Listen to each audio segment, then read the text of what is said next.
So, a very good evening to all. On behalf of PSI India, I, Dr. Sangeeta Goyal, Technical Lead PSI India, welcome one and all for this webinar Sankalp, which is basically on accelerating quality family planning services. I would like to welcome our chief guest, Dr. Shanta Kumari, President Foxy, Foxy Office Bearers, Dr. Madhuri Patel, Secretary General Foxy, Dr. Basab Mukherjee, Vice President Foxy, Guest of Honor, Dr. Jaideep Mehlotra, President Foxy 2018, Conveners, Dr. Shobha Gudi, Chairperson Family Welfare Committee, Foxy, Dr. Shikhar Shrivastava from PSI India, Chairpersons from Obs and Gynae Society of Agra, Prayagraj, Ayodhya, Firozabad, and all our distinguished speakers. Now I would request Vikas to play the theme video and take blessings from Dr. Shanta. Vikas, the video, please.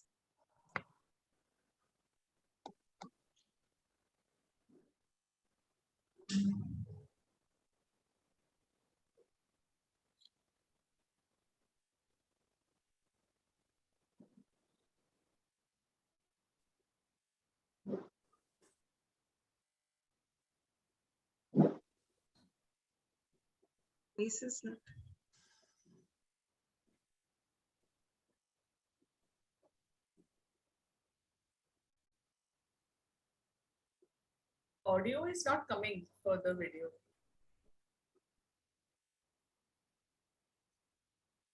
Vikas the audio is not there. Audio देखिए. विकास audio नहीं आ रहा है, आवाज नहीं आ रही है.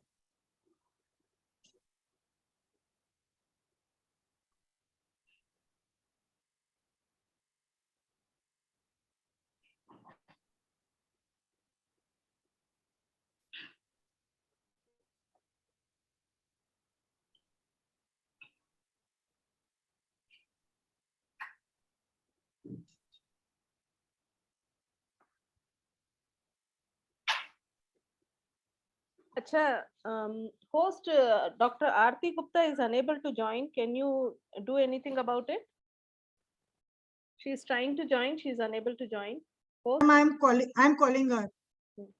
Dr. Aarti, आप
Abhi?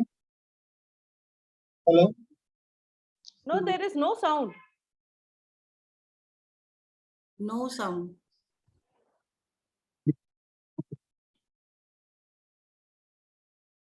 Ma'am, I'm coordinating.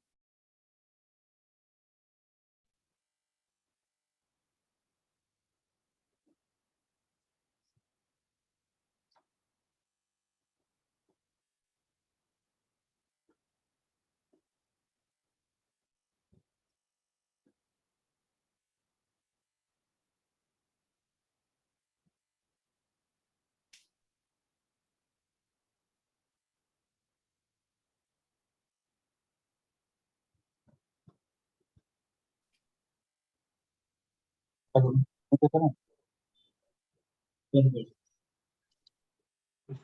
sharing her.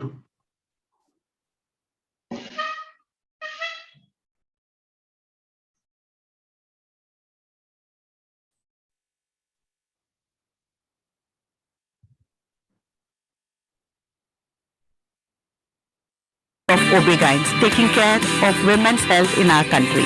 As a young girl, I realized that women play a key role in this world. Just like Mother Nature or Stree Shakti as we revere it. It is a guiding force behind all forms of God's creation. And it's only a woman who can actually create a new life. Hi, I'm Kareena Kapoor Khan and I'm so happy to be here with you, if only on video. Pregnancy is a beautiful experience and I have loved having my babies. I congratulate Dr. Shanta Kumari as taking over the 60th president of this eminent organization.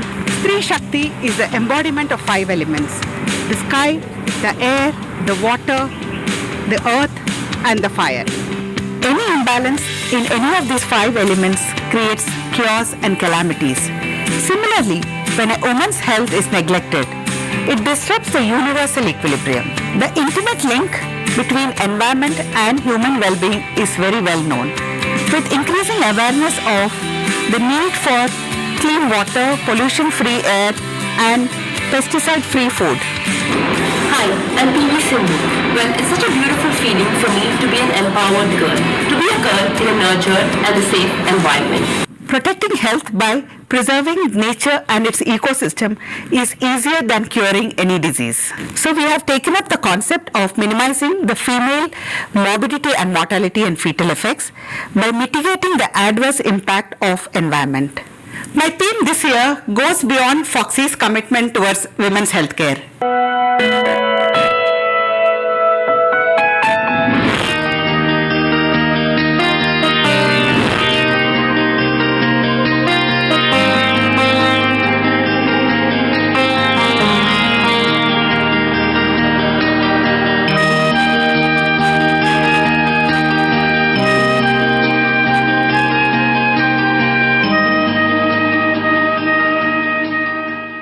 Foxy for all, always. Foxy for All is another inspiring campaign. What you do in this organization impacts the lives of all of us women in India. And Dheera to stop violence against women. Foxy for all, always will strive to make the girl a Sahasi with Swachhata, Samruddhi and Swasthya. To be Surakshit with Shakti to reach her full potential as a woman. Dr. Shanta Kumari with the theme Foxy for All Always and Dheera Stop Violence Against Women will empower many girls. I firmly believe that only a safe girl, Surakshit Kanya, can grow into a healthy woman, Swasth Mahila. Violence against women, I think it's a silent pandemic and I'm so happy to be a part of this campaign. If any woman has a problem, where does she go to? Not to the police or court or the lawyers. She goes to her friendly OB-GYN, who is her first point of contact for help. So I have started Dheera, an initiative close to my heart, to sensitize our OB-GYNs, the police, the public, and to partner with men to say no to violence against women. I completely support her vision and mission as President Foxy and also especially support her campaign, Dheera Stop Violence Against Women. A healthy environment is the core of a woman's health. A healthy woman makes a family happy and a strong nation. I, as the President of Foxy, declare my commitment towards women's health and safety.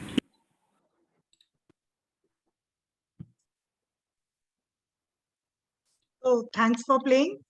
Now, PSI is privileged to collaborate with Foxy for almost 12 years, and we have started a series of webinars for the states of UP, Bihar and Jharkhand, and this webinar is third in this series. The theme for the first series was newer larks and in limiting options, where our distinguished speakers talked about DIMPA, Foxy Eye Care, etonorgestrel implant, medico-legal implications of sterilization, and clinical pearls. The theme for second webinar was oral pills, benefits outweighs risks, where the speakers talked about Foxy Eye Care, POP for all situations, COCs, and non-hormonal pill. The theme for today's webinar is Focus on Procedures and Devices, and the speakers would be talking about PPIUCD, Levonorgestrel IUCD, NSV, and clinical pearls. Now I would like to request Dr. Shobha Gudi, Chairperson, Family Welfare Committee, who has always been so inspiring and the driving force behind these webinars. CV, please. Vikas, Dr. Shobha, CV, please.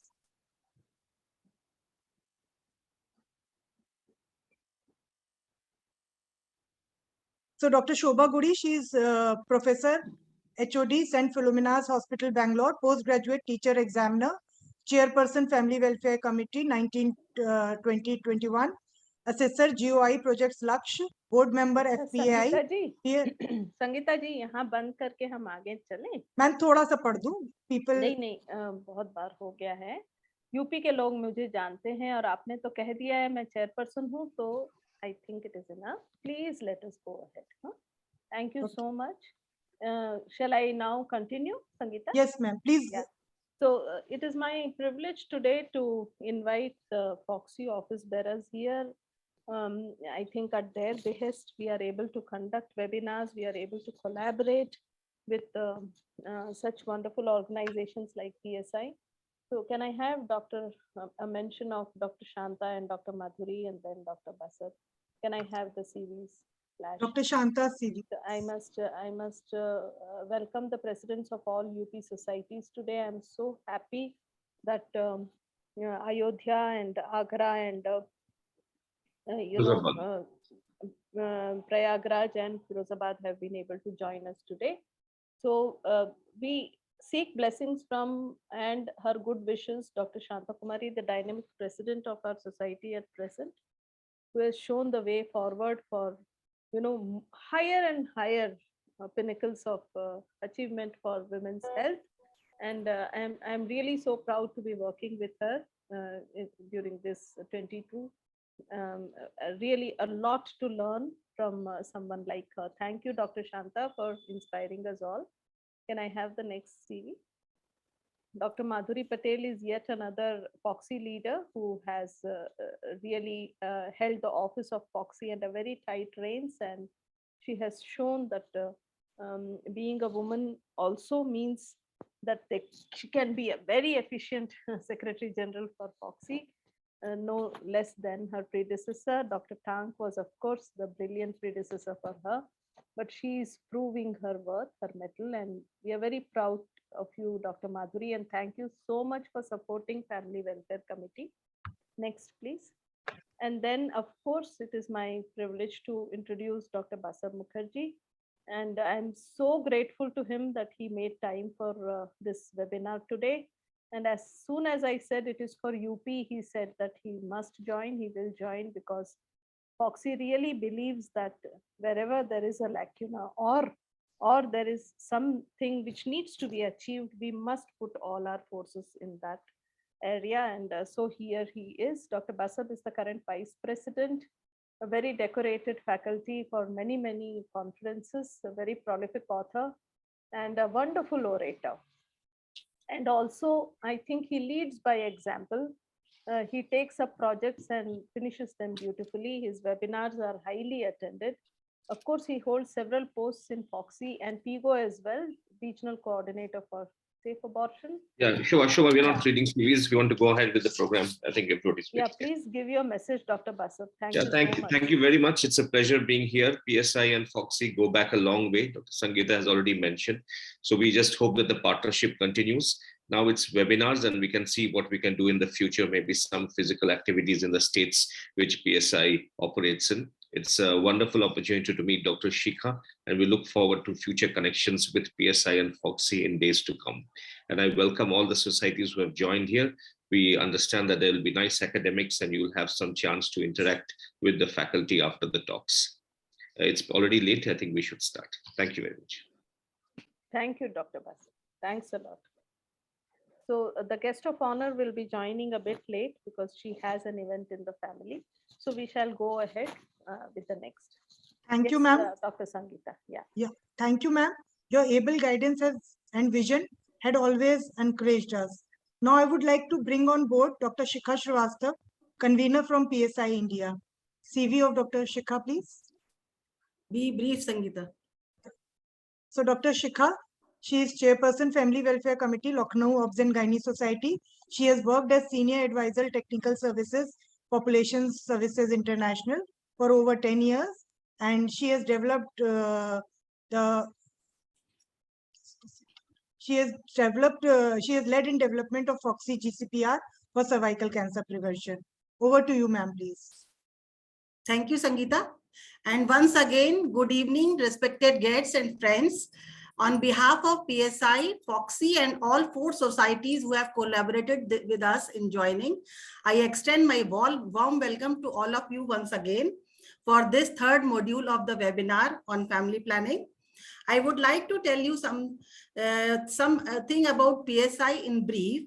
PSI is the full form is Population Services International India, has positively impacted lives of millions of population in India through different programs spread across various states. The PSI's technical and operational capabilities have attracted government, international and national philanthropic organizations to get their technical support in various areas like maternal and child health, urban health, family planning, sanitation, and hygiene.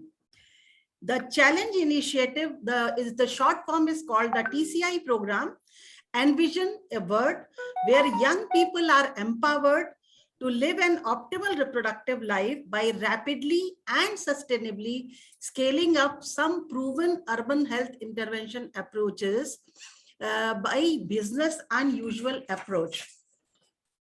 Government has national family planning programs since decades, and many non-government organizations are also working. The efforts have shown a very favorable results in NFHS 5, which has been done recently, and it has shown good results for TFR, that is total fertility rate, contraceptive prevalence rate, and unmet need in the recent survey. Still, we need to go more. Efforts is required to reach our goal. The role of private providers is very, very important in this. Currently, the Challenge Initiative program works in Uttar Pradesh, Bihar, and Jharkhand, and we work with National Health Mission, Government of UP, and private providers for increasing contraceptive use in urban poor. And in Uttar Pradesh, the program is working in 25 cities currently, and in the process of expansion to more cities.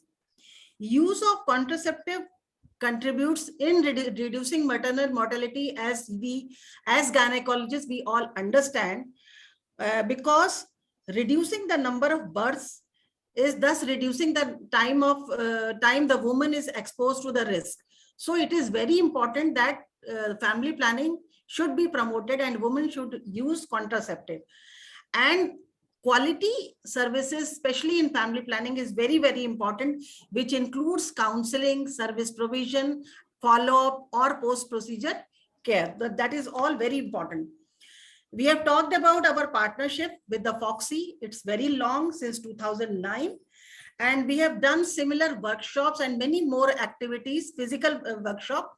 And Dr. Basib Mukherjee and Dr. Shobha Gudi have all facilitated those workshops. Thank you so much.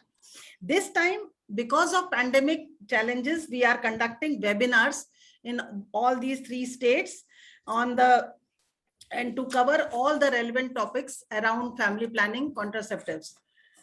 In the end, I would like to thank all of you for your participation, and special thanks to Dr. Basib and Dr. Shobha Gudi for her vision, hard work, and commitment towards improving quality in family planning services across India. Thank you so much, Dr. Basib, Dr. Shobha, and our president and other Foxy bearers for supporting PSI and private providers for increasing the family plan. Thank you so much. Thank you, ma'am, for these words of wisdom. Now I would, before going forward, I would like to introduce Dr. Sangeeta, who will take the technical sessions forward. Sangeeta, CVs, please. She is a technical lead in PSI at present, and she was director of Arogya Medical Center in Lucknow. She is a senior consultant and gynecologist at Ford and Mayo Medical Center. She has experience in public health, Japaigo, and gender health, HLF PPT, Mamta, and PSI. She was master trainer in family planning methods like IUCD, PPIUCD, Minilab, and FSD. She is a facilitator for accreditation of NABH, Manyata, NQS, and Kayakalp. She has authored 6 publications in PubMed Index Journal. Sangeeta, please. Thank you, ma'am. Thank you for these words. Now I would request Dr. Ritu Sinha, my colleague and my batchmate, to take forward the webinar. CV of Ritu. Yeah. So she's a senior consultant, Department of Obs and Gynae, Dwarka Hospital, Prayagraj. She is assistant professor at Medical College, Mirzapur. She is presently secretary of Prayagraj Obs and Gynae Society. She is trained in gynecological endoscopy and colposcopy. She was ex-treasurer with AOGS 2017-80, and she has been a member of various organizing committees. Over to you, Ritu. Thank you, Dr. Sangeeta. Good evening, everyone, and I once again welcome all the esteemed faculties and delegates in the webinar on accelerating the quality of family planning services, which is especially focusing on family planning procedures and devices today. At the outset, I would like to express my sincere gratitude to Shobha Gudi ma'am and the entire team for planning and bringing out this webinar. The schedule of today's program will focus on the scientific deliberations on PPIUCD, LNG intrauterine system, the non-scalpel vasectomy as family planning method in males, and the clinical pearls by stalwarts in the field. To chair the session, we have a galaxy of learned faculties from all the 4 societies who have joined in today. So our first chairperson is Dr. Aarti Singh. Can we have the CV of Dr. Aarti Singh? Dr. Aarti Singh is the president of Agra Obs and Gynae Society. She is the chairperson. Aarti Gupta hai shayad. Aarti Gupta hai na? Dr. Aarti Gupta. Yes. Oh, so sorry. Dr. Aarti Gupta is the president of Agra Society. She is the chairperson of Indian Menopause Society and Club 35 Public Awareness Committee and the editor of Poise magazine. Ma'am is the founder and head of Saath Saath Society and NGO, a dedicated group of 200 members for health awareness. She has been conferred with many awards, and she has been a faculty, speaker, judge, and panelist in FOXY and AMESCON for the last 15 years. And she had conducted many workshops, including the PPH module, and written many articles in IMS booklets. She is very active in spreading awareness in schools, rural areas via the free medical camps through television and Akashvani. And she is also working for environmental conservation and restoration of plantation drives, which is a burning issue these days. Our next chairperson is Dr. Lalita Shukla ma'am. She is the president of Prayagraj Obs and Gynae Society. Can we have a CV, please?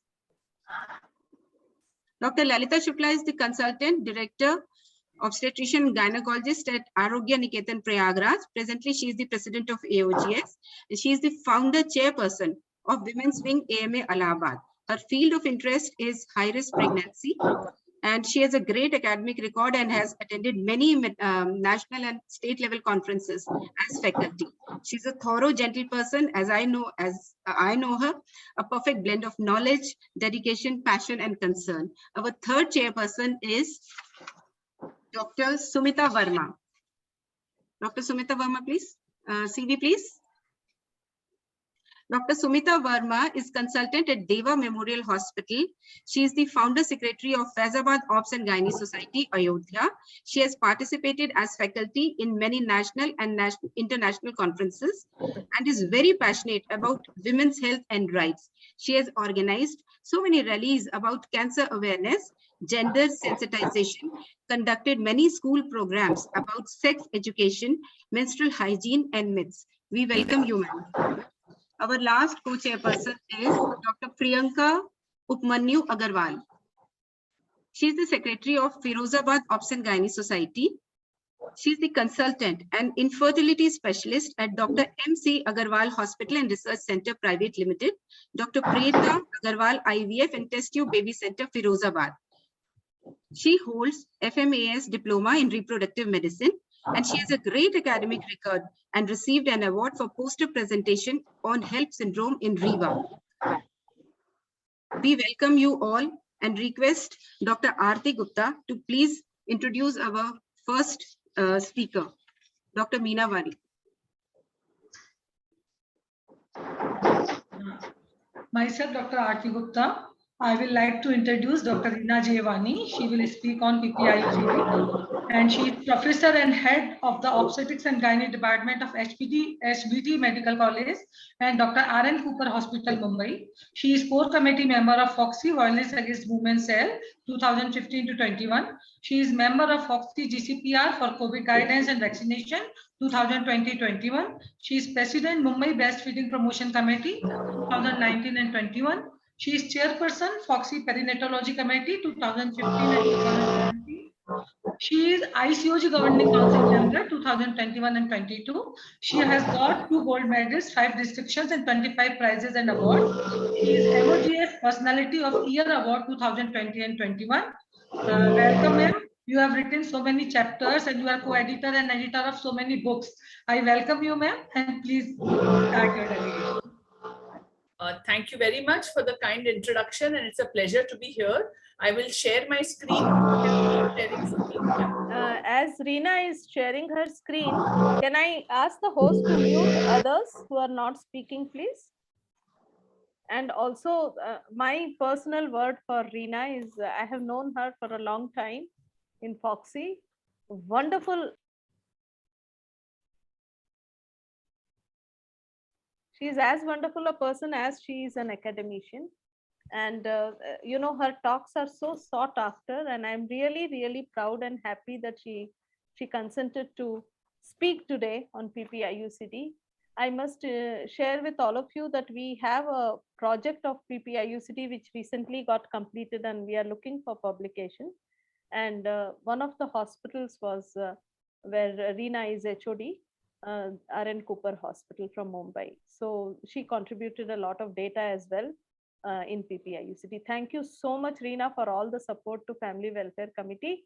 And I'll never forget, you know, how much you helped me during my chairpersonship. Thank you so much. Thank you so much. It's a pleasure and privilege to be here. But friends, हम इसके बारे में बात क्यों करें? Why should we talk about this? If you and I accept that pregnancy spacing of at least 24 months is recommended, if you and I recognize there is a large unmet need for postpartum care and family planning, if we have learned that there have been advances in understanding the intrauterine contraceptive device, and we see that the new focus on skilled attendance at birth is a unique and new opportunity to provide women with postpartum family planning, then, as the motto of Nair Hospital said, Vidyano Rugvi Muktaye, through knowledge we shall conquer disease. Friends, the aim of family welfare is to improve maternal and child health by reducing number of children, spacing of children, and in fact, abortion should not be used as a contraceptive tool. And my journey with PPIUCD started at Nair Hospital 10 years back, before our national program was actually implemented across the country in many ways, when one of my PG students was given a thesis topic of intracesarean IUD insertion, and there was so much resistance from the ethics committee because it was unheard of. So before we go further, let's take a quick look at our medical eligibility criteria, which, as you can see, are, all of you are aware of it, but a quick reminder. Number 1 is where there is no condition, a condition where there is no restriction for use of the method. 2 is where advantages generally outweigh the theoretical or proven risks. 3 is where the condition may have certain risks, but it may outweigh the advantages of using the method, so clinical judgment is required. And 4 is where the health risk is unacceptable. So how do we translate this into our practice? Category 1 and 2 is when you have good resources, we will generally use the method, and with limited resources, yes. Number 3 and 4, if you do not have proper resources, do not use the method. But if you have good resources, number 3, you might be able to use the method. This is an important flow chart. It's a little busy flow chart, but when we are selecting the method, how do we reach the PPIUCD? Need for spacing. what is the preferred route and duration? And look at the right-hand side of the table. Non-oral, long-acting, reversible contraception. Who can administer it? You can have the person doing it herself, medical, paramedical, or mid-level practitioners, which is the huge advantage when we look at the PPIUCD program, and when you want an extended duration. So today the talks by myself and Dr. Shobha will be looking at the extended duration here, and we are looking at the different IUCDs and how they are going to be important in the concept of contraceptive fit. When you say a contraceptive fits the person, it's the safest, most effective method that will work well for the use and depends on many factors.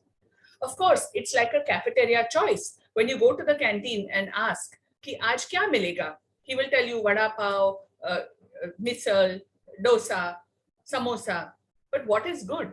So we have to help the client to choose by this cafeteria approach. The Indian scenario, friends, since 10 years back, when the Guttmacher Institute did a survey talking about unsafe abortion, this last year in the COVID pandemic became even worse because we had an initial advisory issued by the Ministry of Health and Family Welfare, where sadly provision of sterilization and IUCDs were suspended in public facilities, including ours. And there were a lot of inquiries coming to me as one of the workers in the COVID GCPR about what should we do about family planning in essential health services. But fortunately, on the 27th of March, they came out with a fresh guidance which said postpartum, post-abortal sterilization should be provided to beneficiaries. And we started doing the sterilization and giving the IUDs and giving fixed day services. But ACOG even then had said that you should defer sterilization in COVID. This again led to PPIUCD becoming a very, very viable option. In fact, we banked on it a lot in COVID times. And now I'm going to tell you how it can be a potential answer to a lot of problems, because it is an option which gives good satisfaction. It's a long-term reversible method. And very importantly, it may be an alternative to tubectomy for some couples. We are finding that less and less women are having the multiple number of children. If you're having 1 or 2 children, the PPIUCD is a very good option, especially if the second child at the time of delivery or cesarean is having certain issues which don't recommend immediate sterilization. Again, access to the PPIUCD is very good because they are in the hospital care service and it is convenient time and can be combined with the post-delivery care. So in the next 10 or 15 minutes, we'll just go through the mechanism of action, effectiveness, length of use, what are the advantages and of course the limitations, how do you and I assess the client, what are the side effects, and what precautions do we need to take. What is used in most of the government programs for the PPIUCD is the Copper T 380A. All of you have seen it and used it. It comes in regular and safe varieties with the monofilament string. And in fact, although it is officially approved for 10 years of use, it is effective up to 12 years. Here I would like to add, even in my own hospital, they have now started giving the Copper 375, which is shaped like a multi-load, as another option, which is for 5 years. So either or of the 2 devices can be used at the time of PPIUCD program. So you must find out what is available in your hospital and both the options can be made available. Now the standard mechanism of action of an IUD, what we've always learned about is, of course, it interferes with the ability of sperm to pass through the uterine cavity, affects the sperm motility and function, tubal and uterine environment. And we know that it is both a contraceptive and a contragestive because it is in fact used as an emergency contraception up to 5 days from the act of intercourse. Effectiveness, 99% or more effective, with 0.6 to 0.8 per 100 women years is the failure rate as per most of the studies. And the best part is it's effective immediately upon insertion. And another big advantage, immediate return to fertility once removed. Unlike the long-acting progesterone-only contraception like DMPA or the implants, which take a little time. If you're using the 380A, it is effective for 10 plus years. And if you choose to remove it earlier, it can be used as a short-term method also. Now, when we talk about the cafeteria choice, look at this table and you can see the IUD is at the top of the line when you're talking about least effective at the bottom to most effective at the top. And how do we make the method most effective? Is remembering it's a one-time procedure with nothing to do or remember. This wonderful chart was released by the WHO way back in 2006. And in fact, you can probably make a printout and keep it in your clinic to counsel your patients. It helps because visual aids help the patient to understand what you're trying to tell them, and it can be explained in the local language. To summarize advantages and limitations of this as a method, we've talked about it being very effective, reversible, and a long-term method, safety, convenience, and we'll talk about the perforation or infection. This is, of course, contingent on certain conditions and proper choosing of the client. In that case, there is no increased risk as documented by studies. And very important, it does not affect the quantity or quality of breast milk, which is one of our concerns as we talk about various other initiatives which are part of our government, like MA or Mother's Milk is Best. And as president of the Mumbai Breastfeeding Promotion Committee, we do counsel and make sure that our hospitals are baby friendly and we follow the 10 steps to baby friendly hospital. And of course, we want to have maximal coverage of the population who is at risk.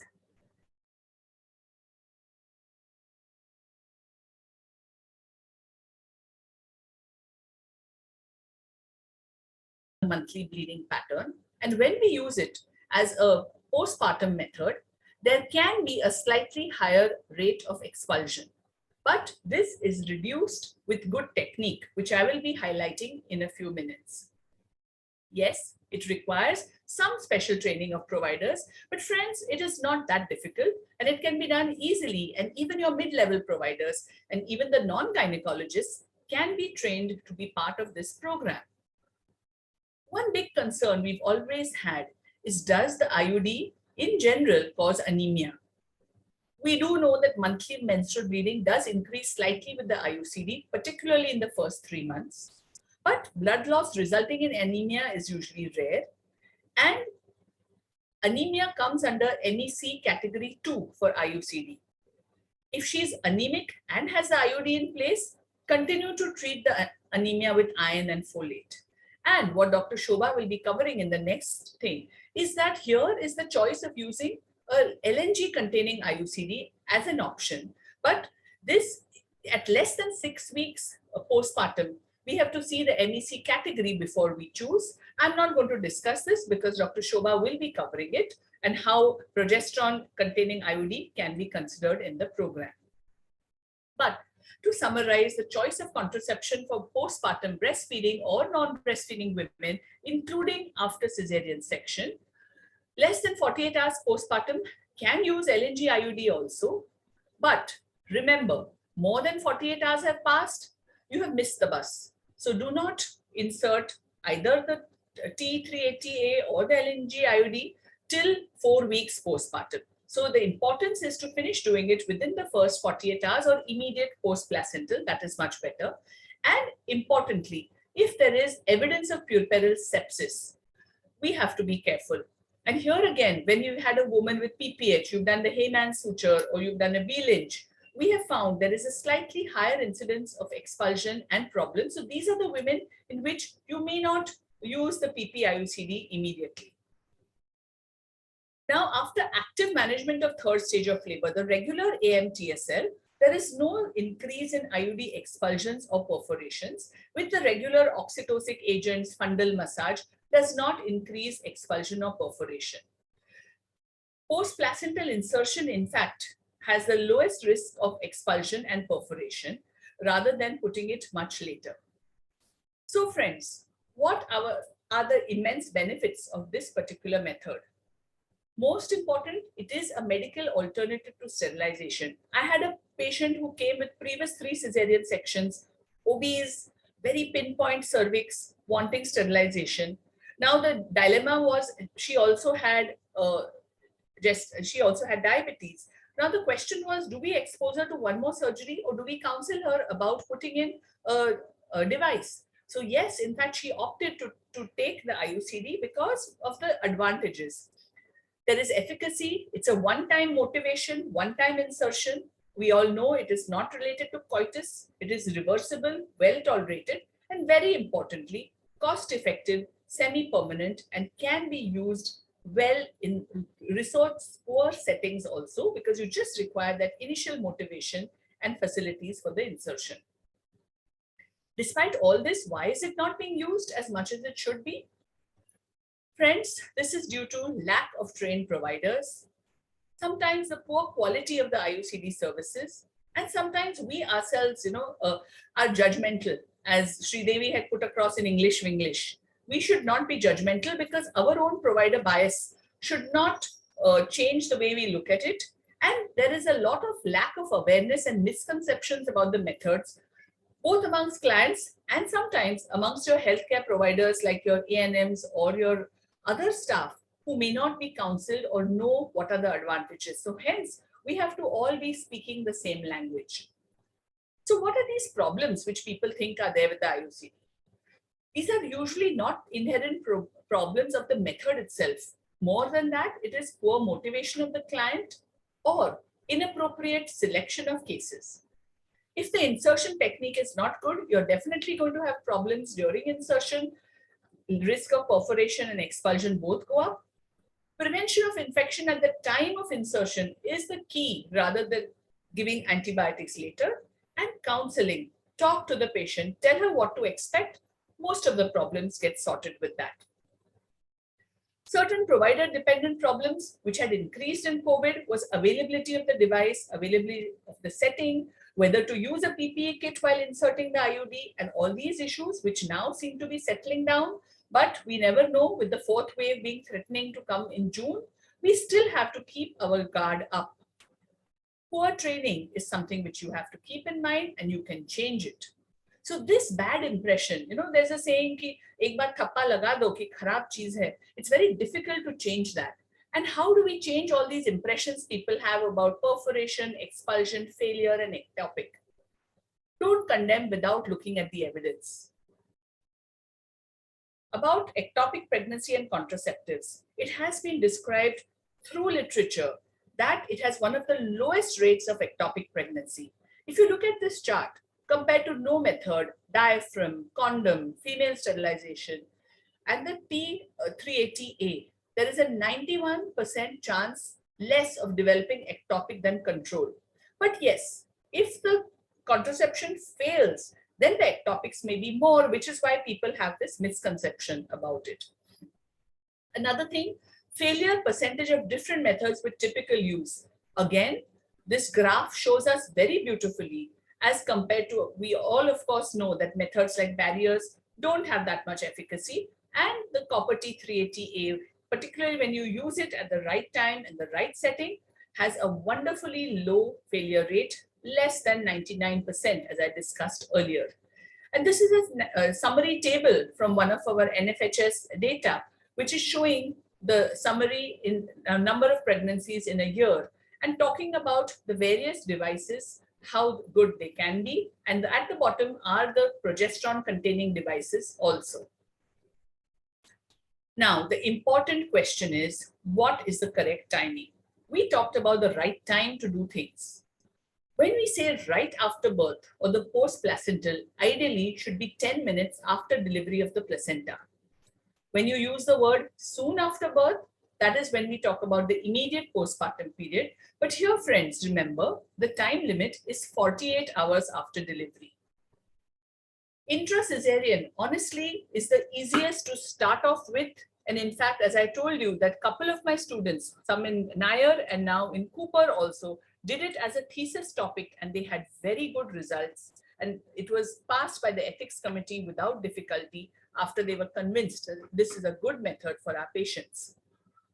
But as I already mentioned, 48 hours to 4 weeks is a time where the expulsion and problems are much more. So either it is done before 48 hours or after 4 weeks postpartum. So this is a little graph at the bottom, which is showing you what is the good time to do it. And the reason you don't do it between 48 hours to 4 weeks is an increased risk of perforation and expulsion. Now, how do you do this post-placental insertion? You can see that the device has to be held. It can be held with either the Kelly's forceps or a simple ring forceps in this manner. It can be even done with the fingers if you do not have an instrument, provided you have proper gloves and sterile aseptic precautions, but definitely in the postpartum uterus, doing it with the instrument is much better. This should be done with one hand on the fundus, and the counseling before we go to the steps. One overview of the steps is, first of all, counseling should ideally be done in the antenatal period.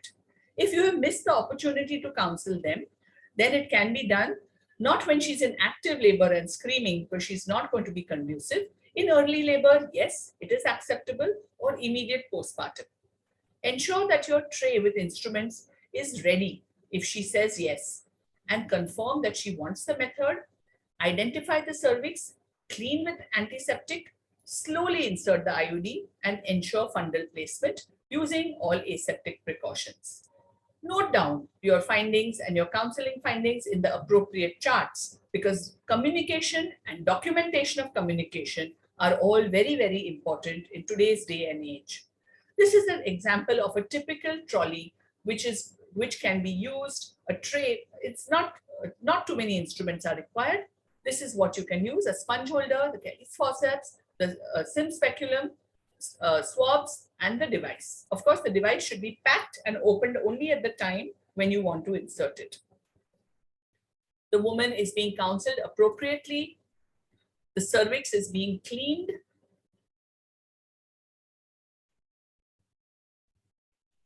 After that, after holding the instrument, as I had shown in the earlier slide, with one hand on the fundus, it is inserted, and you have to try to get fundal placement.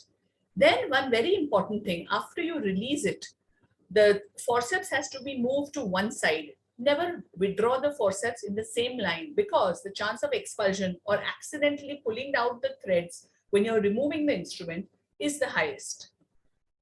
So you can see that the forceps is moved onto one side and then gently withdrawn out from the uterus.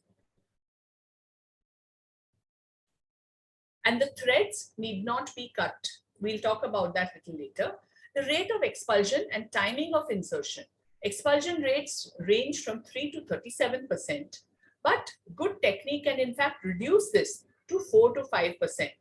And as I had said, immediate post-placental expulsion, if you do it within 10 minutes, in fact, are the lowest as compared to the other rates of expulsion. So correct technique, fundal placement, sweeping the instrument to the side and making sure that the device has not got pulled down while you're withdrawing the instrument, and using the Kelly placental forceps if available is better than the ring forceps, but if not available, ring forceps is acceptable, and insert at the correct time, as I've already mentioned. About the strings, you need not cut the strings while placing it postpartum or post-placental or intracaesarean. In fact, we have done many insertions at caesarean section, and never have we tried to dilate the cervix or pass the strings through the cervix. We just leave it in the lower uterine segment. Typically, the strings will descend during involution and curl in the posterior vaginal fornix. Sometimes they may remain in the uterus. If you or the patient are anxious, in the follow-up visit, you can get an ultrasound to document that it is inside. You need not even draw out the strings unless you are worried about it. Strings should be cut if they are protruding or coming low down, or you feel that they are going to interfere with intercourse. So friends, certain myths and misconceptions. IUDs do not cause PID. If there is undiagnosed cervicitis, that is something which can inflame or lead to problems. They do not increase the risk of contracting STIs, including HIV, provided the woman is in a mutually faithful monogamous relationship, which is what marriage is supposed to be all about. And you're talking about your post-delivery women, and we are assuming that they fit into this category. The IUD does not make a woman infertile, nor does it increase the risk of miscarriage. Birth defects, cancer, migration, discomfort during sex are not there. These are myths. And as I've already talked to you with data, that they in fact reduce the risk of ectopic pregnancy unless she has developed PID. So to just sum up, friends, to remind you that it was way back in 2011 that Danica May was born in the Philippines when the world reached 7 billion people. And Nargis was the child born in Lucknow on 31st of October 2011. And we were adding 1 million more every 4 days. The saga continues. But what is important is to highlight risk and responsibility. Women, men, and birth control. Who is responsible? The psychology of risk-taking. Yes, involve the male partner also. Talk about preventing unwanted pregnancy, prepare for situations, and definitely help the woman to protect herself from unwanted pregnancies. Friends, PPIUCD is a safe and convenient way to provide an effective long-term method, and it refocuses on the health benefits of family planning. Poor Archana Sharma might not have had this problem if her patient had undergone a PPIUCD after her 3rd childbirth. Limitations of the method are few, especially postpartum precautions. Insertion times include post-placental, postpartum, and intracesarean, and provider skill is the key to reduce expulsion rate. So friends, remember, women's health is nation's wealth. You can see this little picture on the side where our medical students on World Population Day had done a little street plays in our OPD to educate our patients about different types of family planning. We have to spread the message of safe sex into the community. And although Corona is possibly going away, we don't know when it's really going to happen, but keeping all precautions in mind, let us work on using whatever is in our armamentarium to help our women to stay safe and have safe sex and be protected from unwanted pregnancy. I thank you all for this opportunity to interact with you and be here with you today. And thank you, Dr. Shobha, for this wonderful topics and webinar. Thank you. Thank you, Dr. Reena, for such a wonderful elaboration of the PPIUCD. I think the most important slide is this, that we should know that PPIUCD does not increase the PID and the infertility, and there is a very less chances of the ectopic pregnancy. I think that is the most important slide out of all the slides, which I feel. And it's a wonderful lecture. Thank you, Dr. Reena. Thank you so much. Thank you, chairpersons, for your kind words, and thank you. That was really very comprehensive, Reena. I think our entire effort is on capacity building. I am audible, no? Yeah, it's on capacity building for, especially in the private sector, because the public sector family planning program is so very strong. But in the private sector, we still have to, brick by brick, we have to build the service. And for that, we need Foxy societies to be on board with the family planning committee. And we need to partner with organizations like PSI. Next we need faculty like Reena to come and speak about it. Thank you, Reena. Promote the PPIUCDs in the private sector as well. I think this is the most important thing which we can do. Correct. Ma'am, can I just add one more thing, that in the public sector now, at least in Maharashtra, the government incentive is the same for tubal ligation and PPIUCD, both for the doctor, for the provider and the patient. So it is a move forward to encourage the program. And I feel that in the private sector also, if we have awareness about the benefits of the PPIUCD, a lot of our educated patients will be very happy to use the PPIUCD. Only thing, we should make sure it is available at the time when we are or in the labor ward or easily accessible, because the private sector, it should not be ki abhi bhag ke kahan se kharidenge. So that is another issue. Ma'am, nowadays one thing, that counseling is very, very important, because we often see that the clients who have got PPIUCD inserted in public sector hospitals often come to the private doctor for the removal of the IUCD. That means at the time of insertion, they were not well counseled. Maybe they were not prepared for having the PPIUCD, and due to some or the other reason, they come dissatisfied to the private providers and get it removed. So we have often seen this situation. So counseling is very, very important. And as you explained also, that it's very important to counsel beforehand, because during labor, you cannot counsel a client. It's always good to counsel during antenatal period itself, or At the most, you can counsel in very early labor when she is not in agony. Yes. So the counseling and the time of counseling is very, very important. Yes, ma'am. And this thing about removal, which they come for later, I completely agree with you. It is related to the counseling and preparation of the patient. Even in our hospital, we insist that when she's coming for her immunization visit, if she has a PPIUCD, we actually make a special effort for them to come and see us in our OPD also, so that they can be counseled and their questions and doubts can be resolved. This increases the retention of the device and you don't then run and get it removed. That's very good. The challenge with the private providers is basically this. They often say that clients have come to their facility for the delivery and they are their own clients. When they will ask for the insertion, she will come in postnatal period. But exactly it doesn't happen. If the client has not taken then and there, the chances of taking reduces much. There was a study also on this. If they take immediately, then the percentage was very high. And if they say that I will come and get it done later, the percentage becomes very low. But often the private provider says they are my own clients. They will do whatever I say. They will come whenever I call. So that challenge we need to make private providers also understand. It's not always. There are a couple of hands raised. If we can take Aarti. Lakshmi Narayan, would you like to speak? Lakshmi Narayan? Bharti wishes to speak. Yes, Bharti. Lakshmi Narayan, yes. Dr. Lakshmi Narayan, want to speak something? Ma'am, if I may.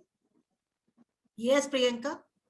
Ma'am, a lot of problem which we face when patients come from periphery is when they have some lower abdominal pain.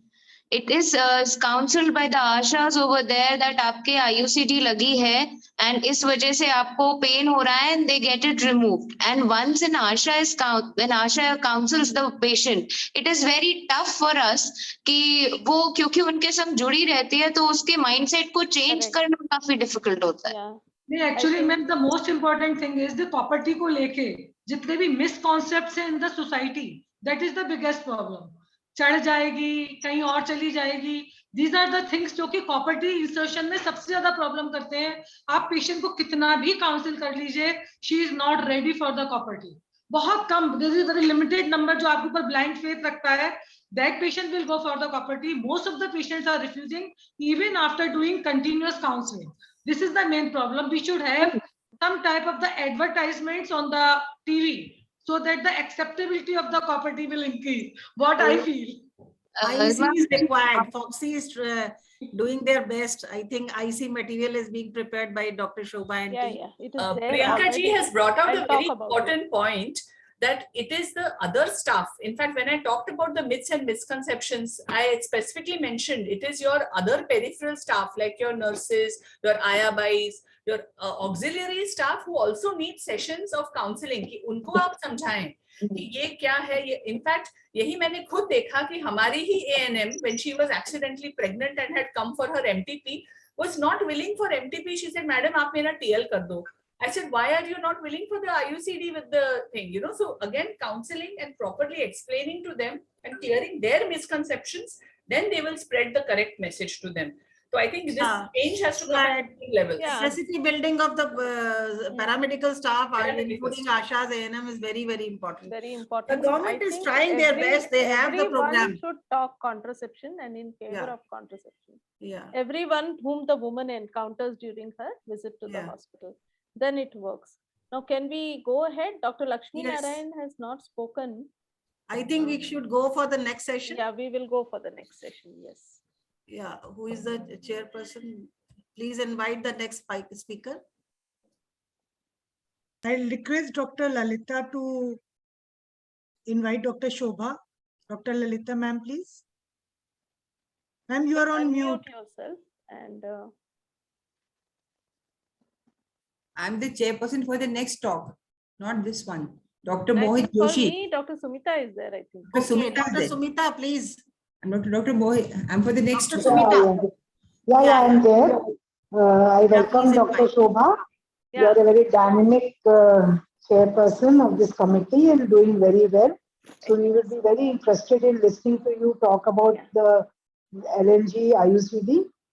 And I'm a very prolific user, and I think you will do a very Wonderful. good job. Welcome. Wonderful. Thank you Welcome, so much for those words in favor of the method for which I am rooting now. We need to speak about every method under the sun in order to coerce a woman, or we should not use the word coerce, in order to motivate a woman to follow contraception. So I request all others to mute. Am I visible? Is my screen visible? नहीं second Yes. Visible, right? Yes. Okay. Yes. I request others to mute. देखा था तो उसमें third Yeah, thank you so much. So this is the organogram under which I work, and I think you all heard Dr. Basant saying that, collaboration is the way forward especially for this committee, Family Welfare Committee. It is a wonderful thing to be working for FOXY and to be a chairperson because the leadership all across is very dynamic, and every president, every vice president, every secretary general inspires the others who are there in the team. And also, there is so much of constructive thought and progressive planning that you are at all times worried that where you will be left behind.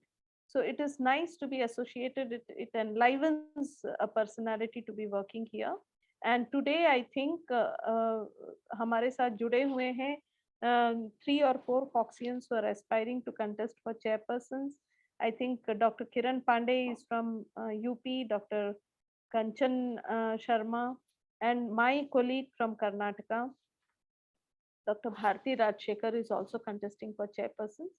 So all of them are very hardworking, very meticulous in their approach, and please support all of them. I think people who work hard need to be encouraged. So in the next few minutes, let me take you through this journey of understanding the benefits of LNG IUS. But as the chairperson already said, most of you must be prolific users of this. What I am trying to do today is to convince you all the more that there is a good expanded role of LNG IUS for optimizing women's reproductive health. So it is a well-known device. It is even considered a gynecologist's best friend. I would call it the woman's best friend also. Of course, it's long-acting. Of course, it is reversible. And it releases minuscule amounts of 20 micrograms of levonorgestrel every day into the blood. And its efficacy is actually at par with the permanent method sterilization. We need to understand that. It is used for contraception, for treatment of HMB, and it prevents cancer. Please understand, LNG IUS has the potential for preventing endometrial cancer. So, and therefore it can be used in menopausal therapy along with estrogen. The mechanism of action, 3 main actions which have been documented as far as contraception is concerned, and even its other beneficial effects are concerned. It definitely thickens the cervical mucus, makes it impenetrable. Of course, it affects the sperm motility, and then it also prevents endometrial growth and makes it very quiet and decidualizes it.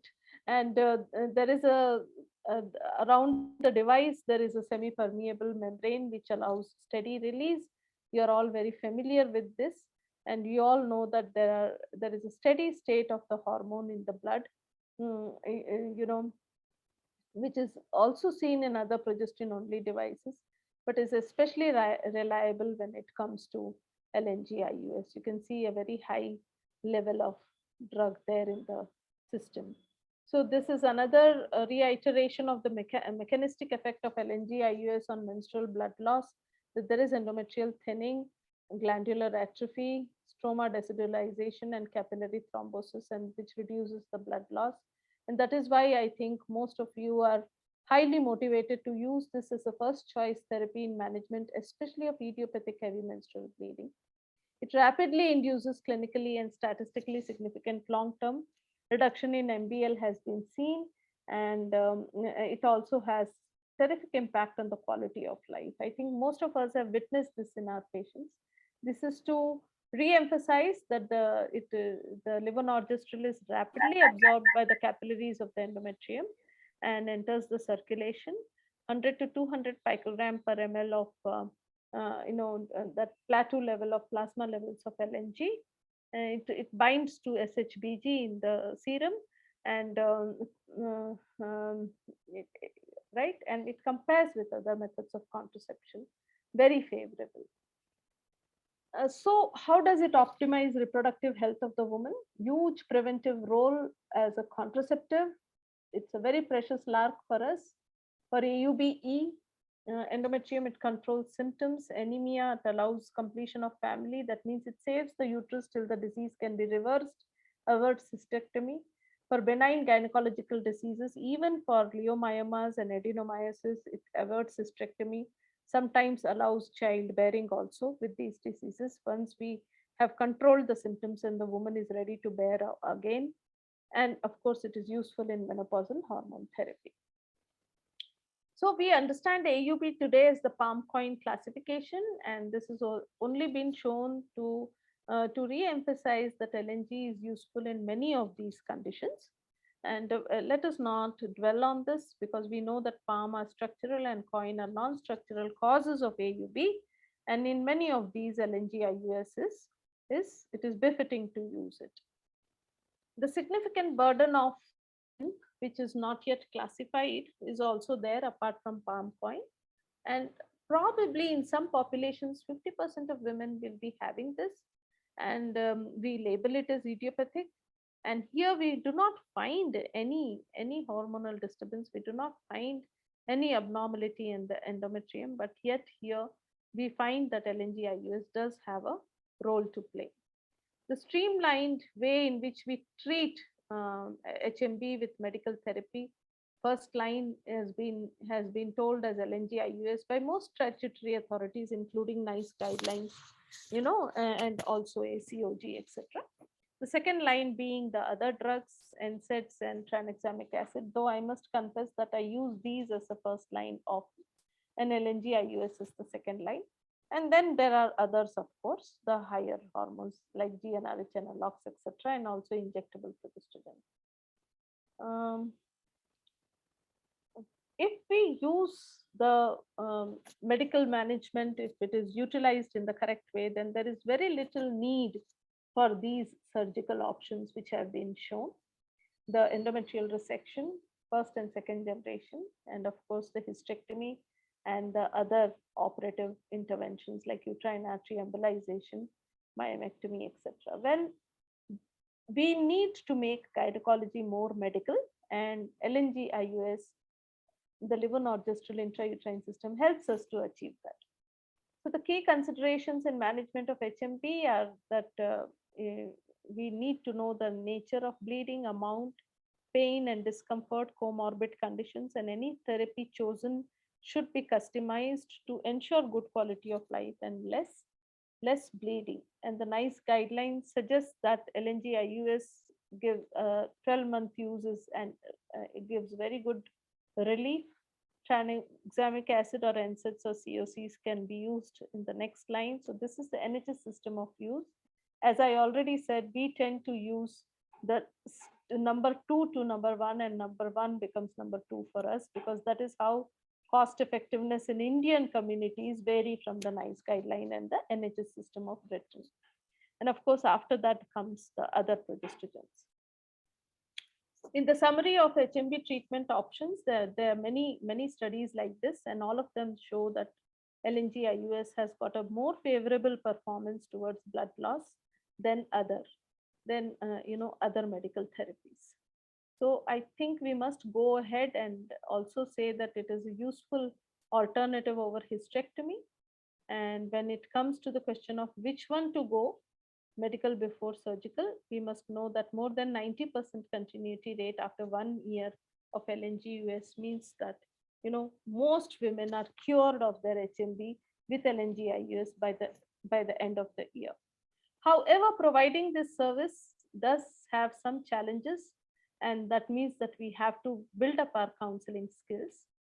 And we must inform our women, that those who are very well educated and who go to the net, that it does not have any adverse effect on the BMD, on the cardiovascular risk markers, or on metabolic profile of the woman, or on the vaginal flora or the cervical cytology, no association with breast cancer or on the sexual function. Then is there no adverse effect at all? Of course there is. Women do get slight bleeding problems, and as you can see, it is most predominantly in the first 3 months. And if you can cross that with good counseling, with hand holding, then in the next 5 years, very few women, less than 10% or so, less than 5% later on, will have problems of menstrual pain. Rarely women complain of pain, or menstrual problems are commonest. Very rarely women complain of pain. Some women complain of acne, mastalgia, depression, etc. But these are all very rare. So therefore, the counseling, we have to tell them the benefits and risks, tell them to expect a slight change in the bleeding pattern. And we can see that proper counseling will increase the satisfaction. It will avoid unnecessary removal. It will improve the continuation rate, just like what we learned in the PPI-UCD. And over 90% users will continue, after placement. And the continuation rate at 5 years will be still ongoing at 65%, which is quite commendable. If when good counseling is done, we achieve wonderful continuation rates. The counseling pointers, therefore, are that they need to accept hypomenorrhea, spottings, and amenorrhea, and transient effects of nausea, headache, breast tension in the first few months. And there will be better compliance, better relationship between doctor and patient, reduced gynec surgery, and it will turn out to be more cost effective. So in summary, medical should be preferred over surgical for LNG-IUS after a good PALM-COINTIGO classification, patient selection, and all global guidelines recommend this. So I think whatever you are doing in your practice is very correct. Now, just fleeting look at adenomyosis. It has been found to be useful through trials, and effective treatment after 35 years, there's a high rate of patient satisfaction. So younger women may require additional therapy for reducing the bleeding, but older women more than 35 years do well with adenomyosis as well. Okay, in idiopathic menorrhagia also, it has got a good performance, and in women with leiomyoma, it has been shown to reduce the menstrual blood loss as well as the uterine volume in women with fibroids. Endometrial hyperplasia is a success story with LNG-IUS, and the relapse of hyperplasia after an initial regression, it's found to be so encouraging. It's found to be the relapse is so less with the LNG-IUS compared to other modalities of treatment. So we need to be very sure that we can save the uterus with the use of LNG-IUS, even when there is atypical hyperplasia in younger women. Please remember that. Okay. Relapse of complex endometrial hyperplasia after initial regression occurs less often in women treated with LNG-IUS. So that is what we need to remember, and it is reliable preference for young women with endometrial hyperplasia without ETP and wish to preserve their uterus. And recent data says that even when there is atypical hyperplasia, we can use this in women who are wanting contraception at least for some time. But most often when it is atypical hyperplasia, of course, we prefer to put them on high dose oral progestins. We need to await research data on that. Ovulatory dysfunction also very well managed with LNG-IUS. It's a better choice compared to norethistron for treatment of AUB with better reduction of MBL whenever there is a ovulatory disorder. Okay, so I think this I have covered already. We now come to the general uses of LARC, LNG-IUS. Is it the best LARC? It's used as a long-acting reversible contraceptive. And we need to understand that we can use this as a contraceptive in every phase of life, in the reproductive life, in every phase, from young to old. There can be plenty of situations for contraception. Situations are plenty. Let us look at the solutions also. A busy 30-year-old lawyer, 9-month baby, not comfortable with tablets due to hectic lifestyle. A middle-aged lady, 40 years, not tubectomized, para 2, heavy periods, referred by her primary physician for anemia, failed iron therapy.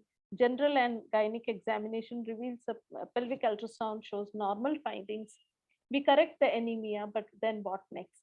Para 3, living 3, 31 years old. She's been suggested sterilization, but she does not want surgery. 20-year-old, gravida 1, 32 weeks pregnant, counseled for postpartum family planning. What options are available to her immediately postpartum, apart from the PPI-UCD, of course. And then we have this love-bitten adolescent who's barely agreeing for condom use by partner, and she feels the partner won't be happy if she asks her to him to use the condom. And she does not want marriage, of course, because she wants to have fun, and she does not want to have babies ever. So a few years back, most of us would have scorned at this girl and insulted her a bit also. But today we know better, and we know that there are many such girls in our communities today, and we need to nurture them. We need to, because they are our future mothers, and we can't put them off by judging them. So we need to provide them safety in sex, and we need to prevent them from STIs and pregnancy. Can LNG be the answer to these situations?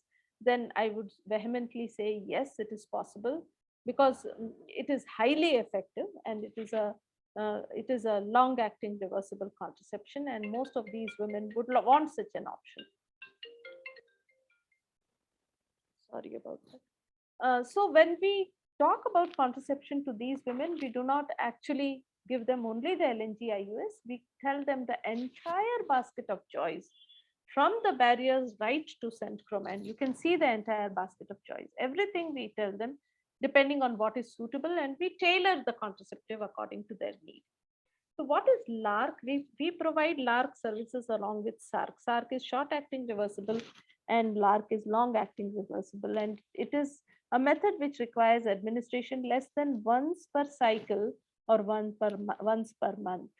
And we have the copper IUCDs, the progesterone only intrauterine system, the injectable contraceptives, and the subdermal implants in this category. So the question often comes to your mind, which one is better? Is the copper IUD which is better, or the LNG IUS is better? Both have their own place. Let us have few comparisons. This is for 10 years approval, and this is effective for at least 3 to 5 years. LNG IUS is for 5 years, effective for at least 12 years. That is the extended LARC concept for PPI-UCD. For LNG IUS, we do say 6, but recently the FRSH said that the extension of LARC to 6 years for LNG IUS is actually not scientific, and we should not be saying the extended LARC concept for LNG IUS. Side effects. Heavy bleeding is possible more with copper IUCD, irregular bleeding more with levonorgestrel, but we can tackle both. We can do the troubleshooting and ensure continuation. It is the most effective emergency contraceptive, copper IUCD. Right now, levonorgestrel IUCD has not been propagated as a method of EC. We still have to wait on that, but it does reduce menstrual symptoms like dysmenorrhea and menstrual blood loss. And a woman has more comfortable periods when she has a LNG IUS. Of course, both the methods do not protect against STIs.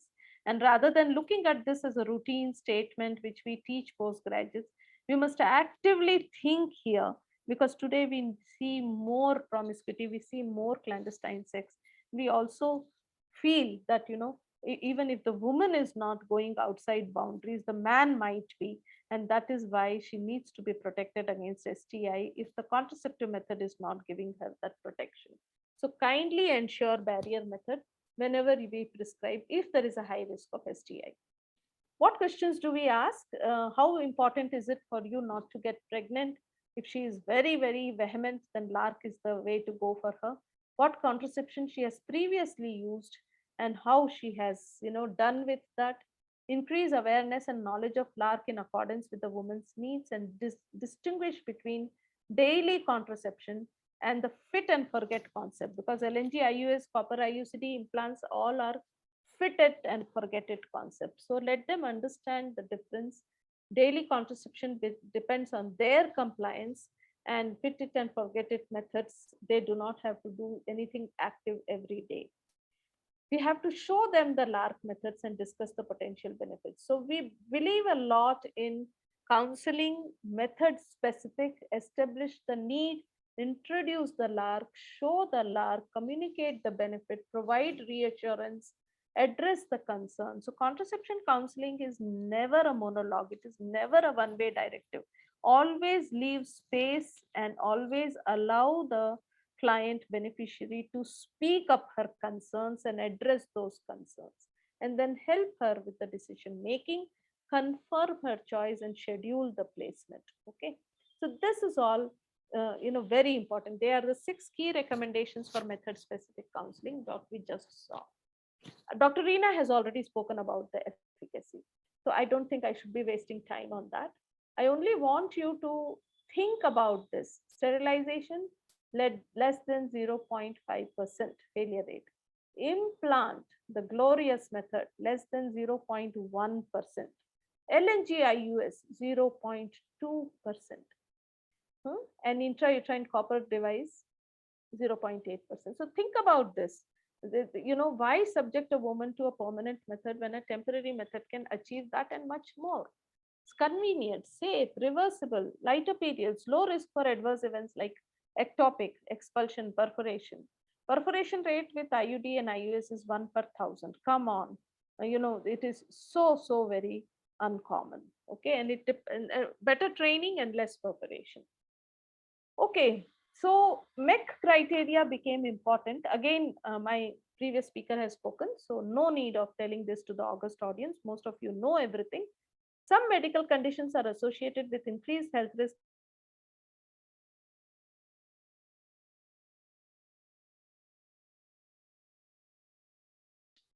And we know today that LARC are contraceptives which are suitable for almost every situation, like adolescent, post-abortion, postpartum, even later in life, even menopausal women. This is a slide which has been done. Continuation rates, long-acting method, 86%. Can you see how high it is? Okay. Hormonal IUD, 88%. Okay. So we just go ahead from here. How many of us are willing to use this in adolescents? Well, we can do a very good counseling, and we can provide this, and we can also discuss emergency contraception if they are not willing to use this, and always tell them that regular contraception should be started after emergency contraception. And adolescents also can be fitted with devices. Please believe me when I say that. As says ACOG, that IUCDs, all types are safe for adolescents. They do not increase the risk of infertility, etc. And even without technical difficulty, it can be done, provided we use the right method and the right technique. Of course, Reena has already said does not cause PID. I also emphatically say that it does not cause pre-existing STI or infection at the time of insertion, increases the risk. So rule out gonococcal or chlamydia trachomatis in at-risk women. That is very important. So actually this screening for STI, which is lacking in our communities, should be taken up whenever a woman comes for contraception, especially an intrauterine device. And in them, we need to screen them, especially in adolescents if they come. So when we have been speaking about adolescents in this talk, but I must tell you that it is only after 18 years that we can talk to them about service provision for contraception. Till then, we can only do counseling for contraception. Okay, counseling increases LARC uptake. So I've spoken enough about this. You can see counseling has increased the uptake of LARC to 46% for LNG IUS after counseling. So that is a success story. So who can use IUDs?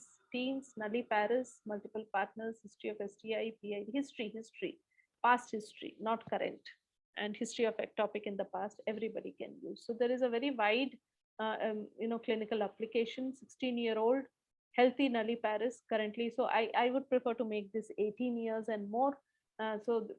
What options are available? We can offer her anything under the sun, anything under the sun.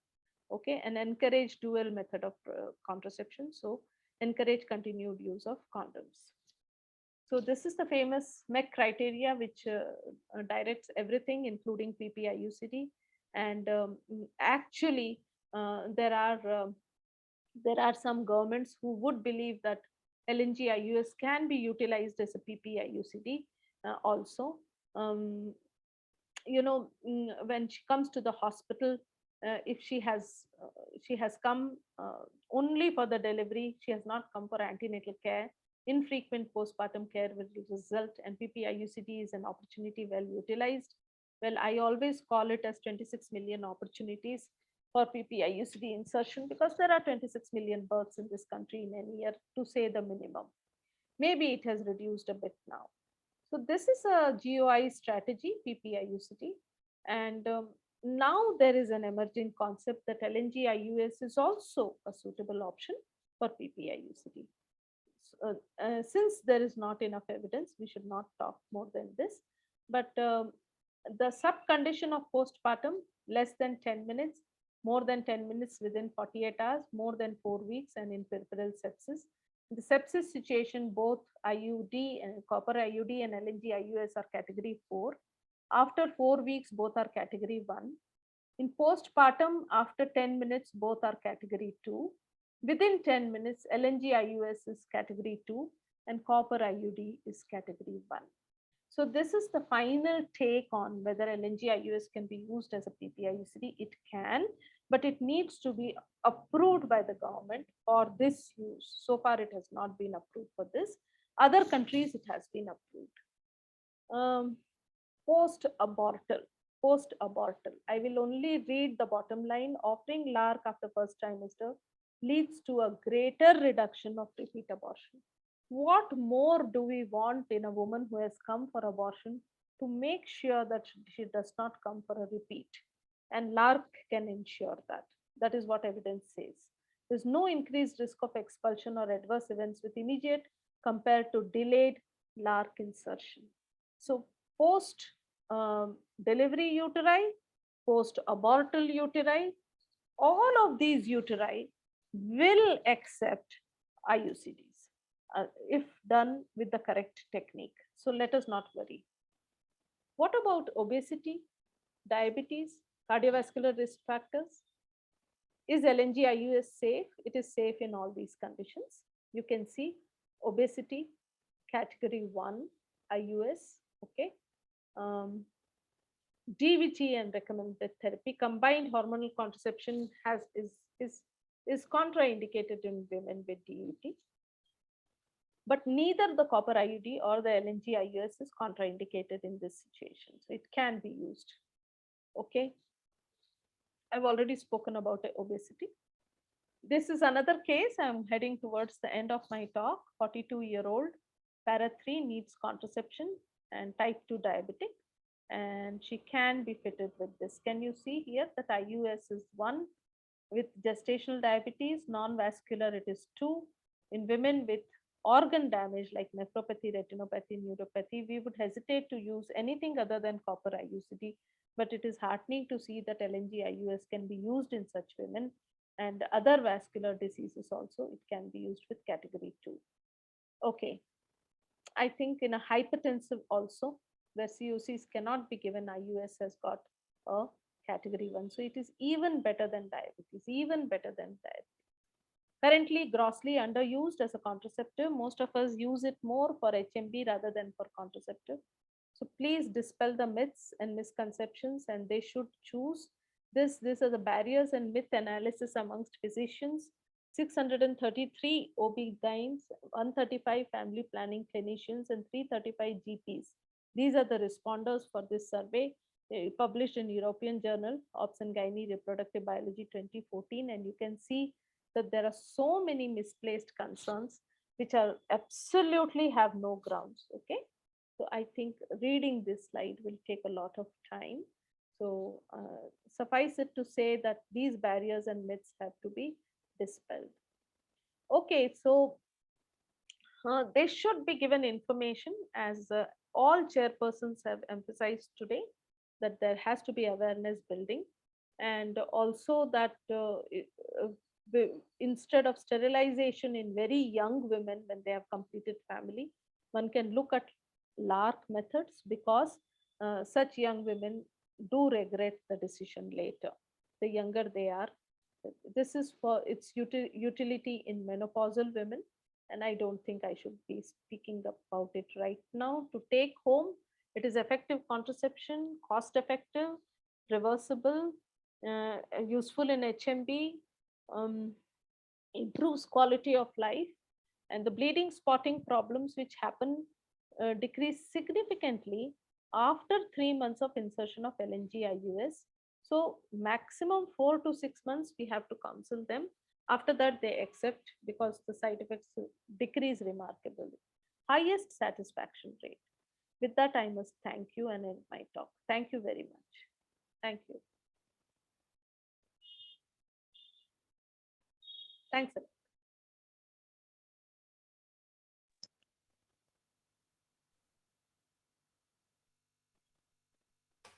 The only problem with this is the cost currently. Otherwise, it's a very good thing which we can use. A good option. I think. And one thing which you specified about adolescents, with so much of free sex which we see now compared to what it was about 25-30 years ago, I think we need to concentrate on this group also, who are constantly getting into trouble for some time or other. We can advise them this, which was a very good idea, I think. And the younger group who undergoes sterilization regrets it later on. So these two groups, I think, will benefit the most with this sort of, with LNG-IUD. Thank you. I think time for interaction is not there. I think I took a little more time than I had scheduled. Please go ahead. Ma'am, can you share your experience, please? Ma'am, what is your experience with a patient who is having a myoma and is going a cesarean section? If we plan an LNG-IUS for that patient? I can say that immediate intra-cesarean LNG-IUS still doesn't have enough evidence to support. And we will not know which way the myoma will turn after uterine involution, whether it will be distorting the cavity or it will not be. Probably it may not be wise to immediately go for LNG-IUS. Maybe we need to wait for the uterine involution to happen and look at the myoma, what is that mapping, and then decide about the device placement. But there may not be any contraindication for PP-IUCD as a contraceptive intervention at this time, provided the myoma is not into the cavity at this time. Thank you so much, ma'am. Dr. Lalita, I would just like to add to what you said. Yes. In the West, the family planning clinics are officially giving LNG-IUD to the young adolescent. In fact, my own daughter is there, and she was advised the LNG-IUCD, although she is not yet sexually active because of menstrual issues and things, and a lot of other young girls who want contraceptive protection are being offered this free of cost through the insurance and government programs. So I think we need to keep previously we had this thing in nulliparous, young women, we do not use it. But I have seen this in the West, and a lot of young girls who come to me here also, I do give them as an option, provided they're not going to be having multiple partners. For the young girls, it's a very good option, the LNG-IUS, and especially when they have irregular, heavy menstrual bleeding, it protects them from anemia also. So I think we have to seriously consider it. My sister-in-law is a GP in UK. So the mothers are already bringing their daughters to her to ask for contraceptive advice because they're all sexually active. So I think this is definitely a very good option compared to oral pills or something else. Yeah, because if you remember, Lalita, in my slides, I showed the the nice guideline which shows LNG IUS as the first preference. Yes. So it is in their NHS system. So they provide it free and then only they go for other medication. For us, it is the reverse. We go for other medication. That is how our cost benefit analysis works. But actually, if you consider 5 years of contraceptive protection, then it is very cost effective. It's very cost effective. I think we'll go ahead with to the next. Please, Dr. Mohit is waiting. Okay. Good evening, everybody, and thanks for this opportunity for chairing this session. I always wonder whether it is difficult to convince males only in India or in other countries for undergoing sterilization. I find it very difficult to convince the husbands when I try to talk to them. The only group which I found amenable are the army women. They undergo vasectomy very easily, which is a mystery to me because they are all so strong and still they do very well after vasectomy. So I give them as an example to the other men. Look, if they can undergo vasectomy, why can't you? But they have no loss of any strength or anything of that sort. So now today we have Dr. Mohit Joshi, who is going to tell us about NSV. Dr. Mohit is Assistant Professor, Surgical Disciplines, AIIMS, New Delhi. Please share the CV on the screen.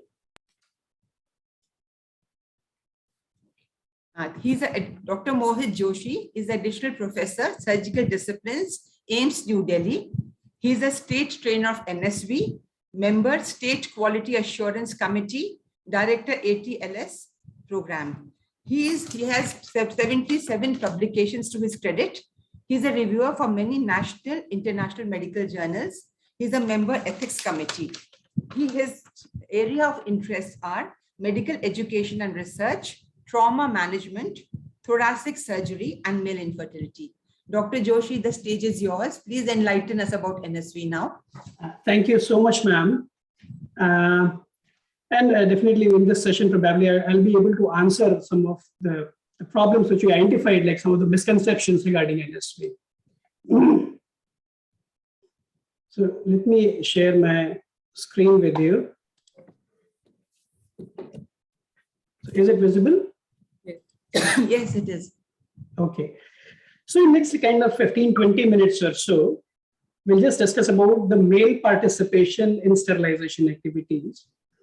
And thank you very much for that generous introduction. So I'll just tell you a brief background of NSV, what exactly this procedure is about, how it is conducted. What is the current trend of no scalpel vasectomy in India? Like Madam kind of pointed out that there are many barriers to acceptance. So it's very difficult for males to, kind of agreeable to this kind of thing. And what can we do to promote NSV? So it was developed by Dr. Lee way back in 1974 and was brought to India by Dr. R.C.M. Kaza in 1992. And he has done a wonderful work to promote this throughout the India. And he's a national trainer. The procedure is very simple, safe and effective. And once we'll discuss that, what are the operative steps and how do we conduct it, you'll also realize it's a very, very simple procedure. It doesn't require an incision, doesn't require a suture. It's just about that vas occlusion and can be considered gold standard for male sterilization. There are already laid standards for this procedure, and we have a reference manual for male sterilization, which was updated in 2013. So it can be performed in any government or government accredited private institutes. All the doctors must be empaneled, and there should be adequate infrastructure at the site. Everything what is required, what we mean by adequate is given in this manual. So who can perform NSV? So any trained doctor can perform it, be it like MBBS, be it like specialist, be it a super specialist, doesn't matter. If he is trained, adequately trained, and is certified, he can perform NSV. By training, I mean that we usually run few courses and they long for nearly 5 days of training. And if anyone, he is attending those 5 days and performs at least 2 NSVs under supervision. So he gets certificate for performing NSV. He should have done at least 10 cases independently after that and must be empaneled. This is a hierarchy regarding NSV. So there's a national trainer, then we have some state trainers, then we have district level trainers. And the client, he goes to service providers. So the largest pool will be service providers. And then from the pool of service providers, we will have, I think it's stuck somewhere.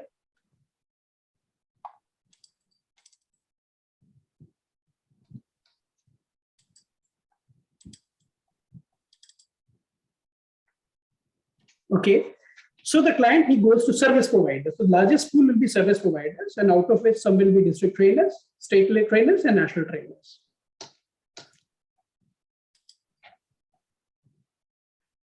So about this procedure, I have divided into some pre-operative work, some operative steps, the post-operative care, how they need to be followed, what are the potential complications.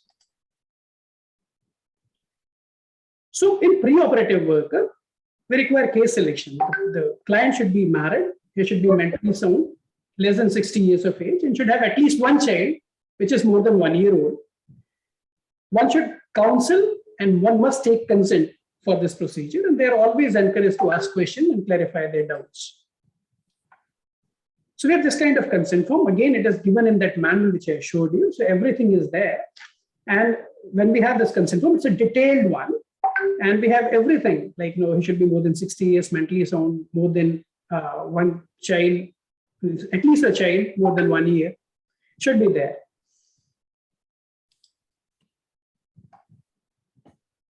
We must ask about the history of comorbidities. A general physical examination, like the usual thing, like the heart rate, the blood pressure, the temperature. A local examination, that the local area is all right, there is no allergy, there are no lesions out there. Both the testicles are normal. Even if there is hernia or hydrocele, this procedure can be performed, although one has to be a little more cautious in that. And again, one more thing, that both vas should be palpable. Lab investigations, they are not mandatory. So at times when we say that there is history of comorbidities, then they can be tailored according to the need, or else we just want one urine examination. And if it is all right, we can go ahead. One must fill the case record and checklist before this procedure. And we have this checklist and one of the manuals, I'll show you again. And although it's a surgery, it's a procedure which is performed at local anesthesia, one must confirm availability of emergency drugs or equipment. So this is the checklist I was discussing, and this is available in the manual.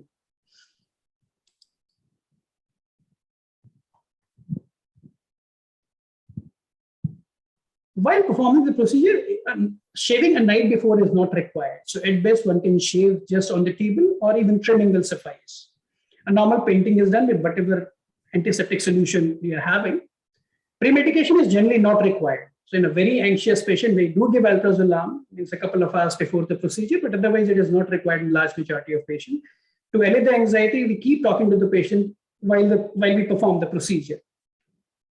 When we excise the vas, it is important not to excise more than 1 centimeter of it, because it's a permanent procedure. But at times when the clients, they require reversal of it for whatever reasons, then it becomes more difficult if we cut more than 1 centimeter of vas. We cut this vas, ends are there ligated, and then these ends, they are covered by spermatic fascia. I'll show you how we do that. And at the end of the procedure, we ensure hemostasis, and we give scrotal support for a period of 1 week or so.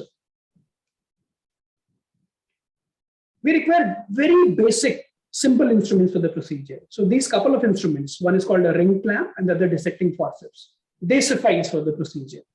So we have these instruments with different diameters, a very small one to a large one. And then we just require one dissecting forceps for the procedure. Of course, the procedure is done under local anesthesia. So this is how it is done. So initially what we do is we'll have to hold the vas. So this vas is held by something called a 3-finger technique, where the index finger and thumb, they come anteriorly and the middle finger goes posteriorly, just to hitch the vas, and we kind of mobilize it to the median raphe. So once that vas is isolated, this is the most tricky part of the procedure. Once you are able to achieve this, the rest of the procedure is easy. So once the vas is isolated, the next step would be to anesthetize the vas. So what we do is, again, when we hold the vas at the site, we just give a small amount of local anesthesia at the site where we inject the needle. So it's about 0.5 cc of lignocaine, a plain lignocaine. And then we drive the needle along the course of the vas like this, and we instill nearly 2 cc of local anesthesia to occlude the vas. So once that is anesthetized, then that area is numb. The same procedure is repeated for the opposite vas. So the site of entry of the needle is single, but then we anesthetize both the vas with the same incision.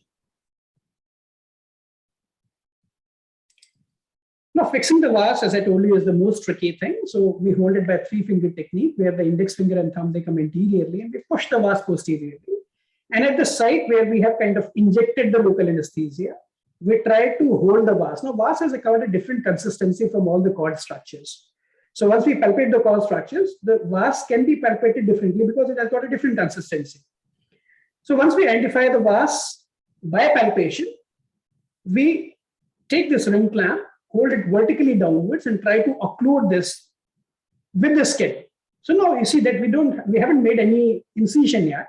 And then this vas is kind of held with the fixation device like this. Once that is done, we take the next instrument, which is called the dissecting faucet. We open it and we pass one end and we partially puncture the vas through it. So this is how it is done. So we take this instrument, we make a puncture, and we partially puncture the vas also. Once we puncture the vas, we can see the surface between the spermatic fascia and the vas, and we then close this instrument.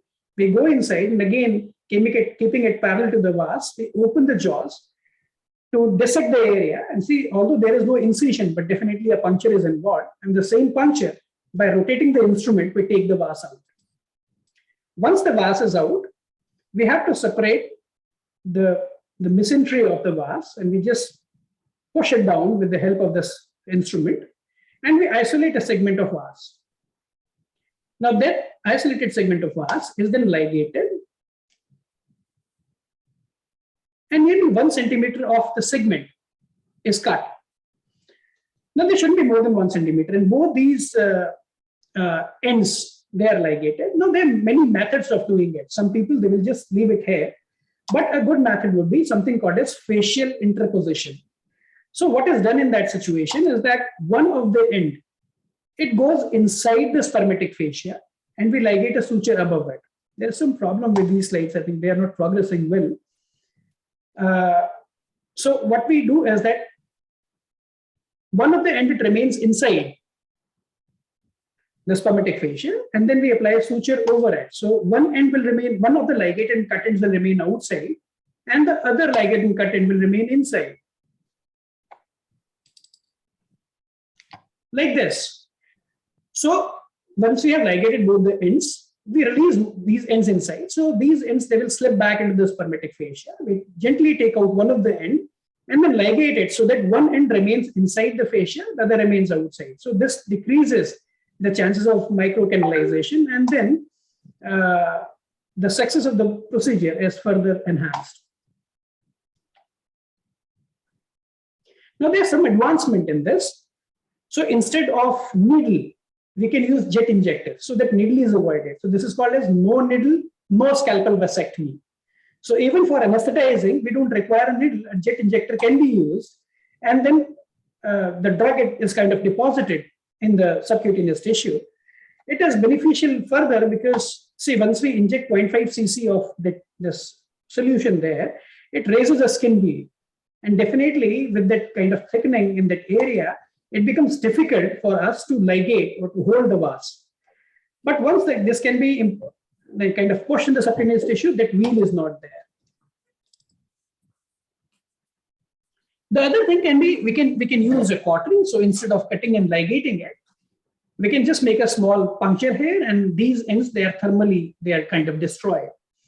So the people, they have tried multiple things, ligating both the ends, using this heat cautery along with ligation, using both the 3 techniques like ligating, heat cauterizing, and facial interposition together. But we can use any of the procedure. The standard one remains the facial interposition. Now, once the procedure is complete, so it doesn't require a suture. So it's just a small puncture, and over it we can apply any suitable dressing material. We use a handy plaster or Band-Aid for that. And you won't believe that after 48 hours or so, you cannot see that puncture wound. So no suture is required. Once this procedure is performed, we keep the patient or the client for at least 30 minutes. And once we find that he is alert, he is ambulatory, the vital signs are normal, we can discharge him. We give him post-op instructions verbally also, and they're recorded. And we have a checklist of all these things in that manual, so one can use that after the procedure.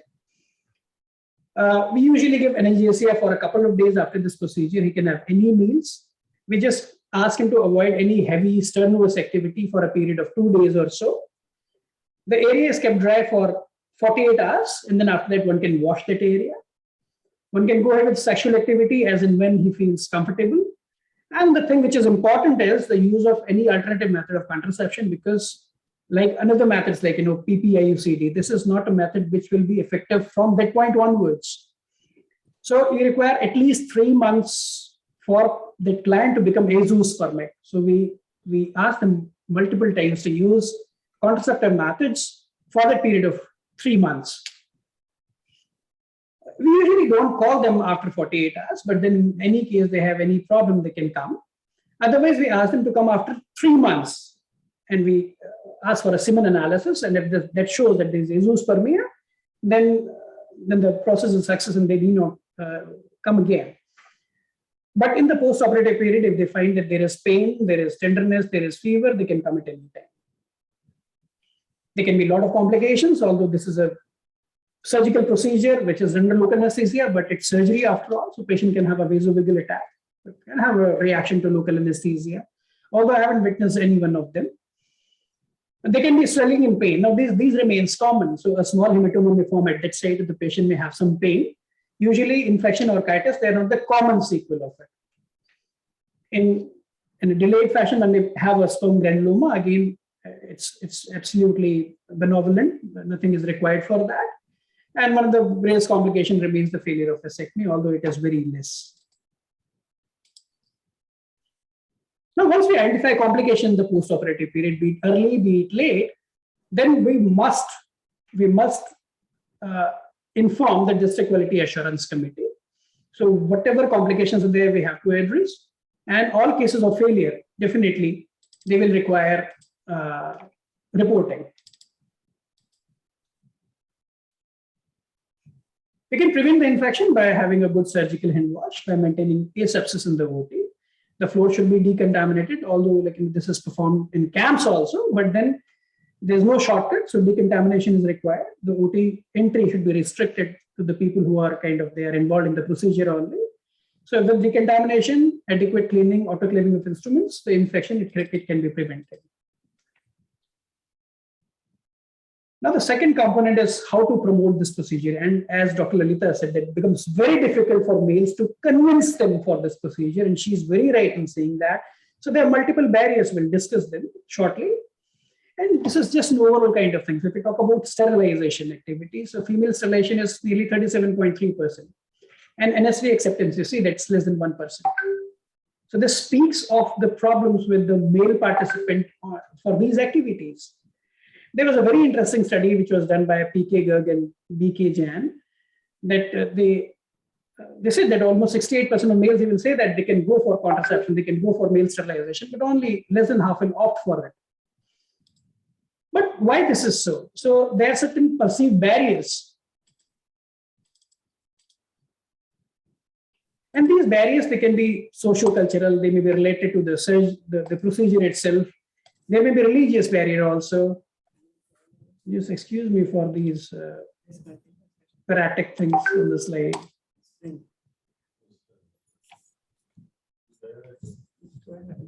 Okay, so these are few perceived barriers, like socio-cultural barriers, which are related to that attitude and the gender, that contraception is the thing which should be borne by the female part and not by the male one. And this is kind of very deeply rooted in our society.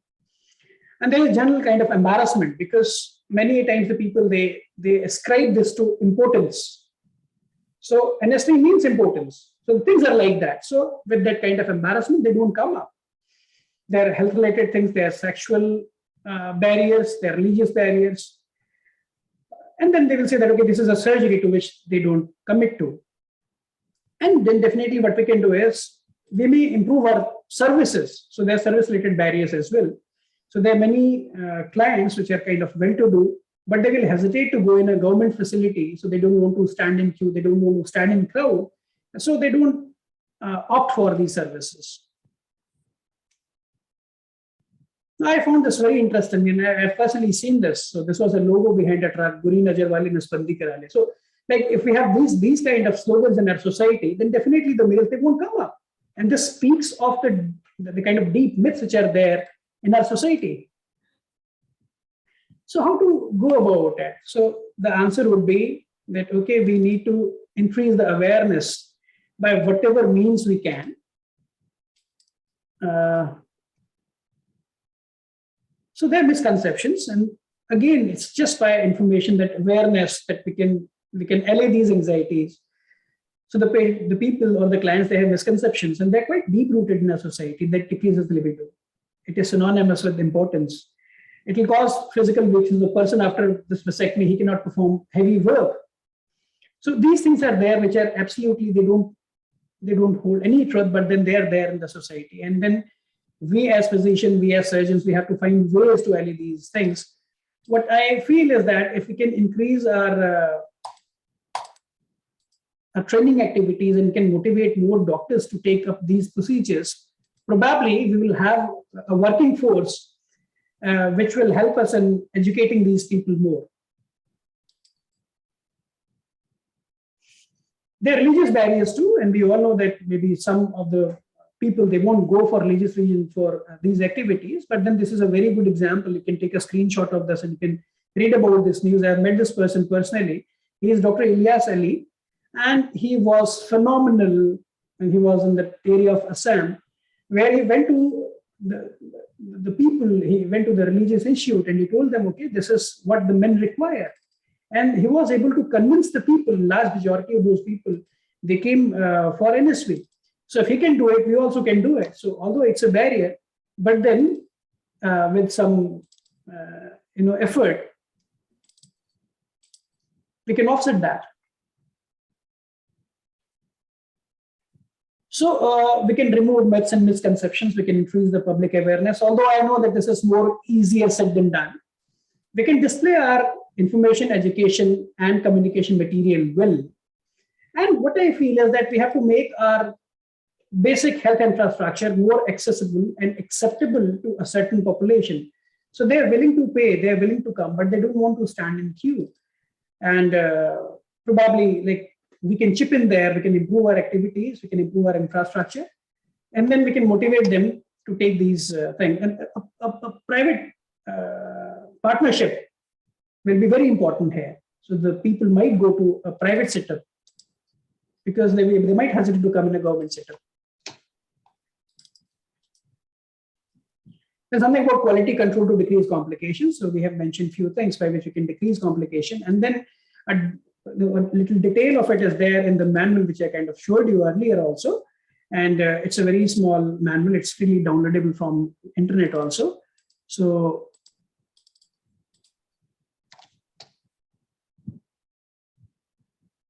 we can read that. So this is what I was discussing about, that if we increase our training platform and the cohort which can train, probably we can use this group to further motivate and educate the masses.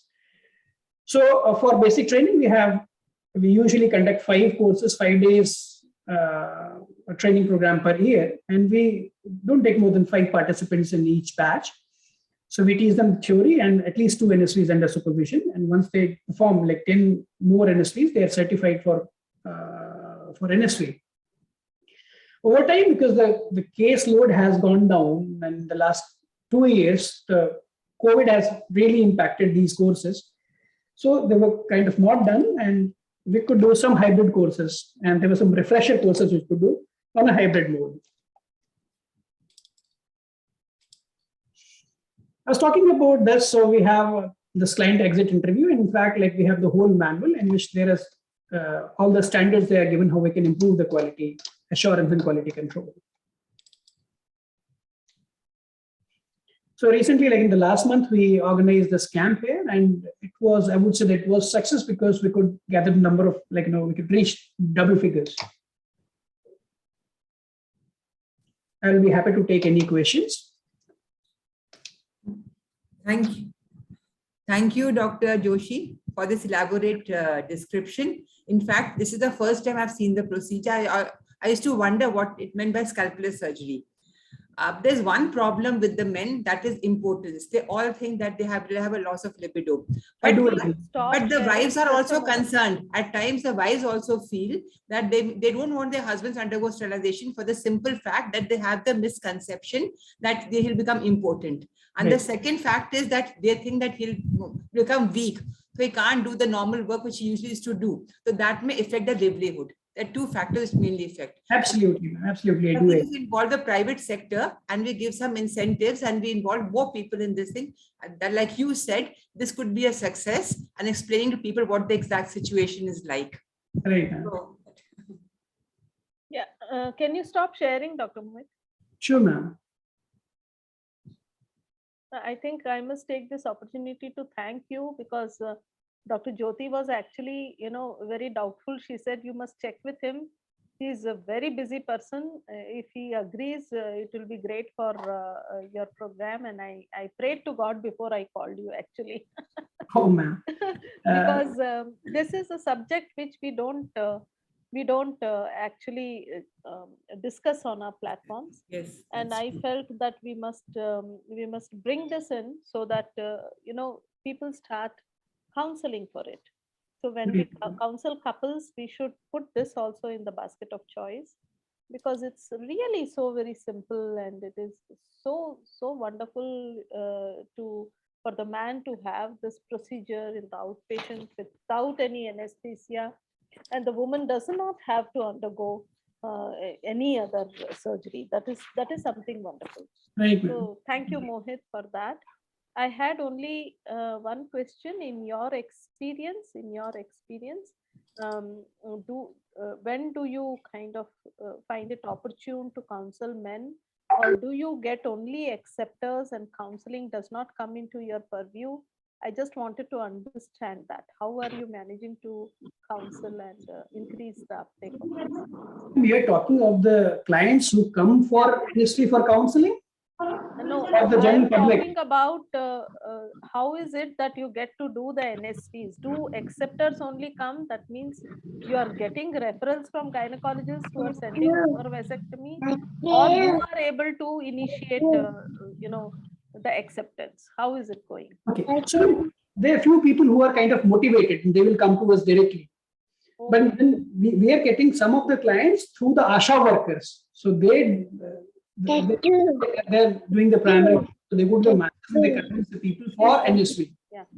So we are getting the people from ASHA workers, maybe at times from the gynecology department, but then we do have a fair number of people who are self-motivated and they do come for that. Okay. So there are some men who are coming on their own. Yes, ma'am. Ashas are bringing them. Okay. Yes, ma'am. Dr. Shobha, can I just add? Yeah, Reena. Yeah. Dr. Mohit, it was a very important presentation, and we in Mumbai actually have made our gynecology and surgery residents undergo NSV training through F-South, and which is our family welfare department, so that even the gynecology should be able to do the procedure. But unfortunately, the pickup, as you're saying, we don't have clients walking in. So the counseling of our women to motivate their husbands, especially when we have medically high-risk women who are not suitable or ideal candidates for TL, or who have come for MTP or don't have fitness for the sterilization and other things, we use that opportunity to motivate the husbands for vasectomy. But I'm very sorry to say, despite the fact that I have managed to train a number of my people also, the acceptance is still below par. So I think we need to reach out more into the community and have more awareness programs. And although the incentive given through our government programs is more than double of the incentive for tubal ligation, it still does not motivate enough men to come forward for the procedure, which is actually the sad story. Yes. Yeah, thank you, Dr. Mohit. I think we'll go on to Rekha because time is running out. Thank you, Dr. Mohit. Thank you, ma'am. Good evening to all. And thank you very much, Shikha ma'am and Shobha ma'am, for giving me an opportunity to be the part of this seminar. I would like to have the honor to introduce Dr. Rekha Gurumurthy ma'am. She is the speaker for the next talk.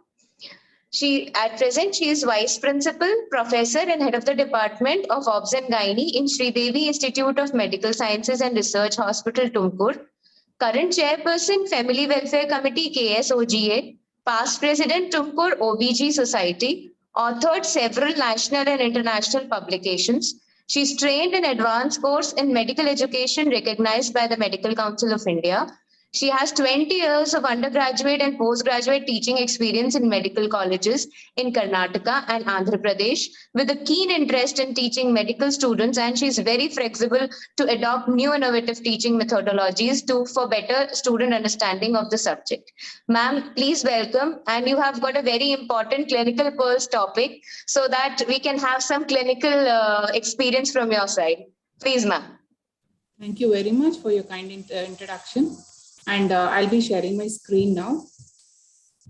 When Shobha ma'am, are you able to see the screen? Not right now, ma'am. Yes, we can. See you. Yeah. So I just, I'm going to keep my presentation very brief so that I think all of you are already overwhelmed with the amount of knowledge that we have gained. Excellent speakers before me, and my job is just to summarize whatever they have told, and hopefully I will be able to add to whatever they have already told. The other thing which I was thinking is when Shobha ma'am asked me to give this talk on clinical pearls, I was just wondering what I should do, and then I thought maybe just keeping it to the basics, just going back to the basics will do the trick. So I'll just start sharing the pearl one. So if I have to choose one pearl for a successful implementation of family planning services, already told by by all the august audience over here, that would be counseling, and more counseling. For any of these family planning services to be very effective, it is not like a laparoscopic surgery or a LSCS where we become very proficient in the technique. It involves a client who needs to keep using this service over and over again every day to remain motivated, and that is where our counseling is very, very important. The more time we spend with the client counseling, the more successful the method is going to be. Coming to postpartum IUCD, the acceptance of postpartum IUCD is more likely to be better with counseling starting in the antenatal period with trained staff. I'm sure all of you will agree with me, with our busy OPDs, we barely have time to actually look after the antenatal cases. But then to start counseling and spend enough time with these patients so that they accept these methods of family planning. I am not sure how it works in the government setup, but definitely in the private setup, we are short of staff. So we have to spend time with them to bust myths regarding IUCDs like perforation of uterus. Rekha, can you slide share, Rekha? Ma'am. Slide show. And have you moved to the next slide because it's not showing here? What do I do? Have you moved? Yes, ma'am. I moved to the next slide. It's not moving here, dear.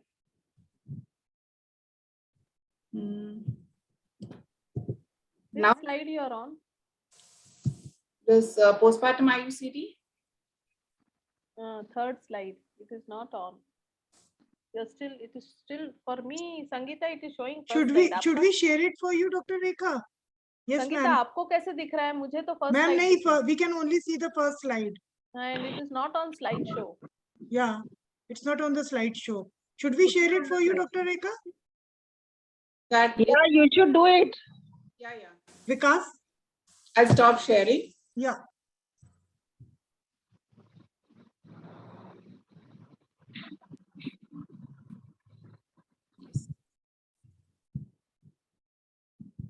Slide. Yeah, next.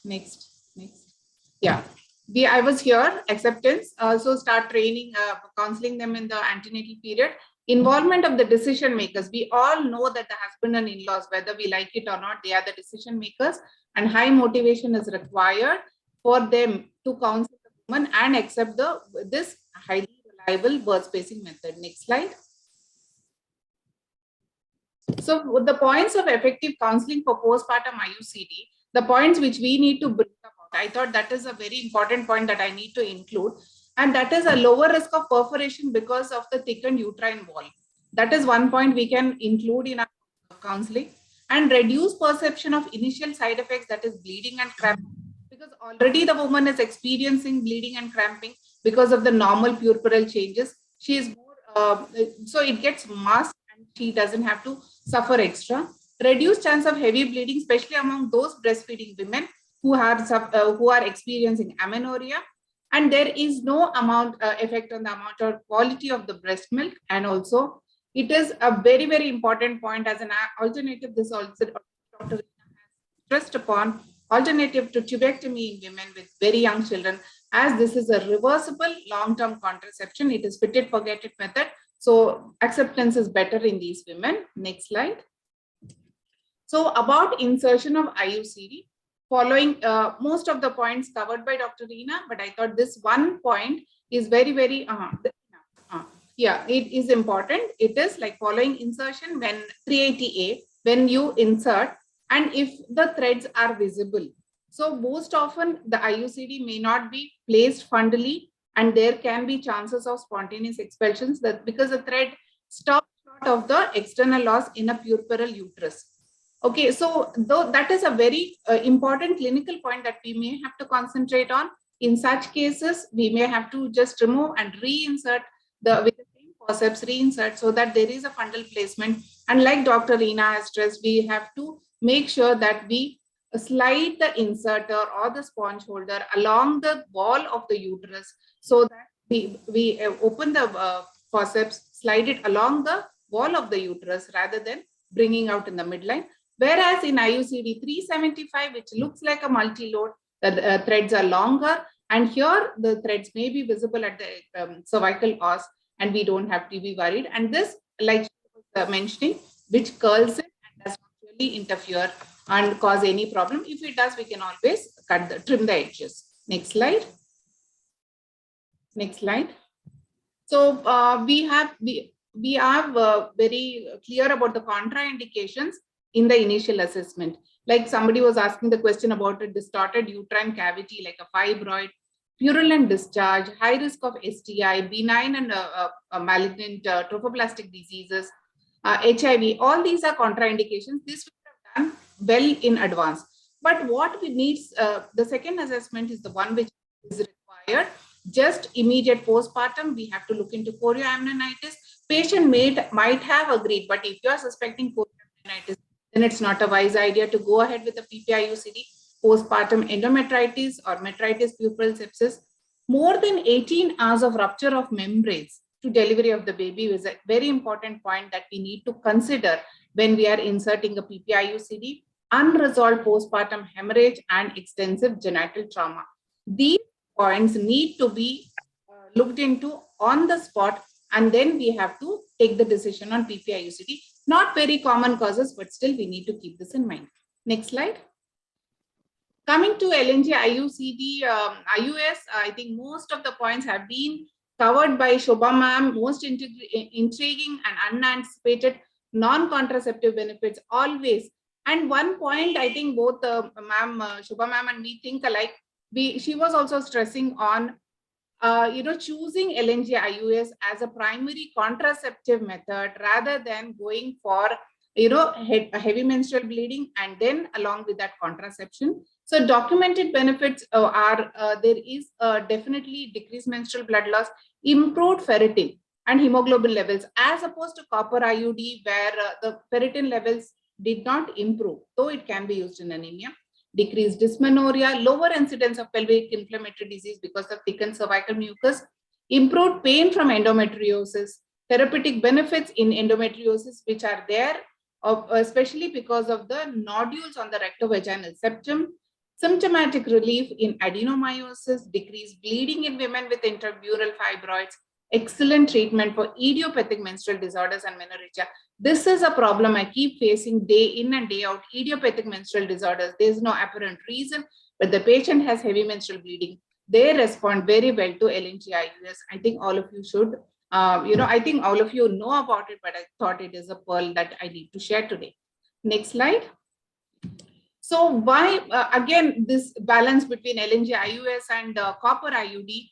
Copper IUD actually increases the blood loss. It can be as high as 50 ml per cycle, as opposed to non-users who have a 35 ml per cycle. In comparison, LNG-IUS has a less than 25 ml per cycle. This itself could be a motivator for us to adopt LNG-IUS as a primary contraceptive method. And the efficacy is by far very, very good as compared to a copper IUD. Next slide. Coming to the cervical changes, cytological changes, non-specific inflammatory changes, mycoplasma infections are more common with a copper IUD compared to these non-specific inflammatory changes are not present in LNG-IUS. Another important point, take-home message, where we can, if possible, try to use LNG-IUS versus a copper IUD. Next slide. Coming to nose-scalpel vasectomy, I think I am not a person who actually performs, so I'm not going to be giving tips on how to perform the surgery, but what we can do is what I'm going to tell. Next slide. Guidelines to obtaining a consent for vasectomy. Are they consenting for vasectomy? So there are certain points which we need to really, pay emphasis upon. One is a person, I think these are general guidelines for any consent, and also especially for consent during vasectomy. Is a person of sound mind and with capacity to consent for a surgery? Is the consent voluntary? That's very important. Has the patient been given sufficient information, and has the consent been obtained by a suitably trained and qualified person? These are the questions that we need to ask. Next slide. It's a permanent, and we have to include, this is what Dr. Mohit was telling, it's an extensive consent form that is there in the manual, but these are the important points that you need to include in the when you are counseling, and include in the consent form. That is, while counseling, you have to tell them that it's a permanent method for preventing future pregnancies. It's a surgical procedure with the possibility of complications, does not affect sexual pleasure, does not affect the ability to perform any manual work or performance, does not affect the client's strength or ability to perform normal day-to-day activities, and it is necessary to use a backup contraceptive method till zoospermia is achieved, which is about 3 months. Next slide. Yeah. So another important factor is wives are more likely to not consent for a vasectomy, even if the husband is motivated. This is a situation which we encountered when we are counseling for vasectomy. The wife says, no need for you to get it done. I will get it done, or something like that. We have to remember that there is a misconception that the wife should consent. It is, in fact, not required for the wife to consent for a vasectomy, and there it is, in fact, in one of the in one of the cases, it was considered a breach of medical confidentiality and infringement of the individual's right, that is autonomy, where if the wife's consent is sought against the wishes of the husband, if husband is fine, that is okay, but if the husband is not willing to divulge information, then we cannot insist that the wife should consent. But as a couple, it is always important that we encourage the couple to take a decision on mutual consent, but we cannot force that. So we have to remember that wives need not consent for a vasectomy. It is not mandatory to give the partner's consent. Next slide. So this is something Dr. Bunt has already covered, but I thought just the finer aspects of post-vasectomy semen analysis, and that is what we do 3 months after the procedure. And in that, if there's less than 1 non-motile sperm per 10 HIPAF fields, or less than 1 lakh sperms per ml, then in a fresh sample, this person can stop using the backup method for contraception, and he can go about, because vasectomy is now successful. But if the semen analysis contains more motile sperm, then they should continue. The man is supposed to continue the backup method and return to the clinic for a month later for a semen analysis. And at 6 months' time after the vasectomy, if the person continues to show motile sperms in the HIPAA field of examination, then there is a need for repeat vasectomy. Okay, and the last, next slide. So the last slide for today is the Pearl 10, which I thought we'll just, we are always talking about the MEC criteria. Just thought I'll highlight the tier 1, 2, 3 methods of contraception, where the permanent sterilization and long-acting reversible contraceptions like IUDs, implants, and sterilization procedures with a failure rate of less than 1 are considered the tier 1 method. These are the fit it, forget it methods. Whereas tier 2 method is the combined oral contraceptive pills, the progesterone only pills, DMPA injections. Of course, we considered it LARC, but if the woman does not come to us after 3 months for a repeat injection, then and she just continues, and then there is a chance that she is likely to conceive. So that is why it is included in the tier 2 method, where it is client dependent. The client has to repeatedly take medication for the method to be effective. And then you have the tier 3 method, which all of us know are the least effective methods. That is the barrier method with natural methods, which with the typical use have a failure rate of 18 to 28%.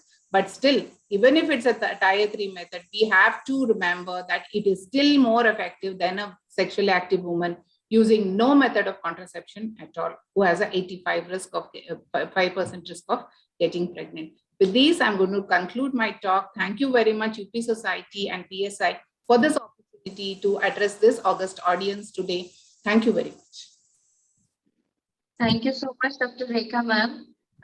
Ma'am, this is the time for interaction. If any questions for madam.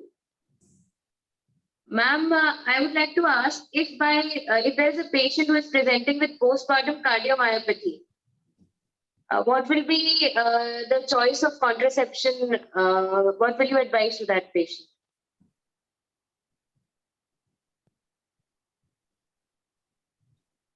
Who is supposed to take this question? Ma'am.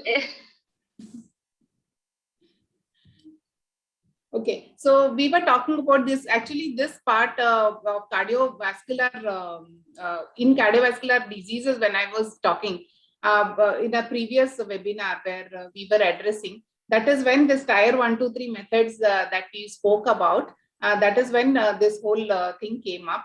And though it is of course immediate postpartum cardiomyopathy, we will not be doing anything. The tier 2 methods like hormonal pills are definitely out of question over here. But immediate cardiomyopathy, again, we are not going to be doing anything till the patient comes out. But we are talking about a method where the patient has had a recent cardiomyopathy, she has recovered from that. And in these situations, if it is 4 weeks from delivery, we can safely use an intrauterine contraceptive device. There is absolutely no contraindication for that. Thank you.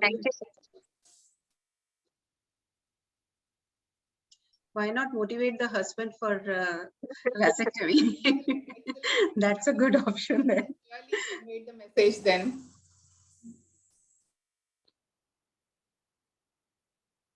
This was one of the quiz questions where they asked. Yeah, hello. Said, vasectomy, convince the husband for vasectomy. That's an option then. Yeah, cardiomyopathy was an interesting question, though it is rare. I think it is important because these are all these situations where pregnancy is contraindicated actually. So they do need, well, apart from estrogen containing contraceptives, everything else has been proved to be safe, including the implants. Actually, the implants are category 1 for cardiomyopathy. Did you know that implants are such a wonderful option for medical diseases that they are category 1 for cardiomyopathy? You must remember that. And all others like copper IUCD, they all come under category 2 and benefits outweigh the risks, so we can give. Even progesterone only pills are category 2. So even injectables are considered as category 1 for cardiomyopathy. Just look up the WHO MEC criteria.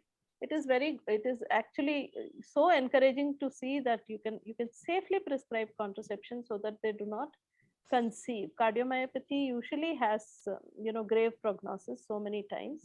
So it's important that they don't conceive. Okay, so that was good. And I think today's webinar was satisfactory for several counts because we had wonderful faculty participation. And I really thank Dr. Mohit and Dr. Reena, and of course, Rekha. Rekha has been a constant support for my committee for all the 3 years, and I really thank her for that in spite of her busy medical college schedule. Thank you. And I think you can go ahead with the vote of thanks. Thank you so much. With this, we come to the end of today's scientific session, and now it's the time for official vote of thanks. I begin with thanking the Almighty for keeping us all hale and hearty so that we can attend such webinars in future.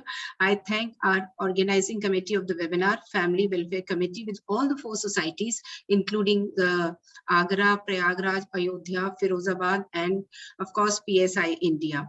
We are very fortunate to have such dynamic leadership in the form of Dr. Shanta Kumari ma'am, Dr. Madhuri Patel ma'am, Dr. Jaideep Mehrotra, Dr. Basa Mukherjee sir.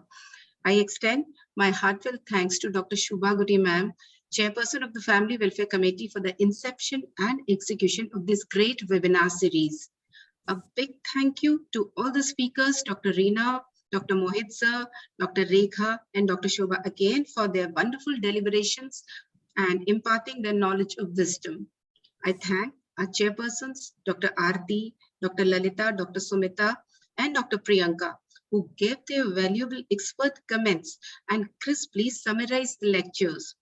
I also extend my thanks to my co-conveners, Dr. Shikha, Consultant PSI India, Dr. Sangeeta Goyal, Technical Lead, a very good friend of mine who conducted the webinar flawlessly. And the most important, I thank all the delegates from all the 4 societies who spent their valuable time and joined with us and made this webinar a successful one. Thank you all once again. Over to you, Sangeeta, now. In the end, I would like to thank PSI India team, our ED Mukesh Sharma, Chief of Party Hitesh Sani, Deputy COP Samren Behra for their support for this event. I owe special gratitude to our IT team, Mr. Bhaskar Belwal, Vikas Gupta, Sujit Jafir, and our district teams, which is spread across 29 districts of UP, who had worked hard to ensure that the knowledge shared here reaches the last mile. Last but not the least, I thank the audience for their valuable presence, cooperation, and encouragement in all our efforts and making the event successful. Looking forward for many such webinars in states of UP, Bihar, and Jharkhand. Thank you, ma'am. Ma'am, a last word from you, please, Dr. Shobha. Yeah, I think I did speak. Thank you very much, Sangeeta, for the support. And it's a pleasure to collaborate with PSI. And Shikha, thank you also. I think it's wonderful that if we can join forces, we can achieve much more. And I have been speaking about collaboration on all the different aspects that we spoke about today, about awareness building, about communications with all our peripheral health workers, training of medical officers.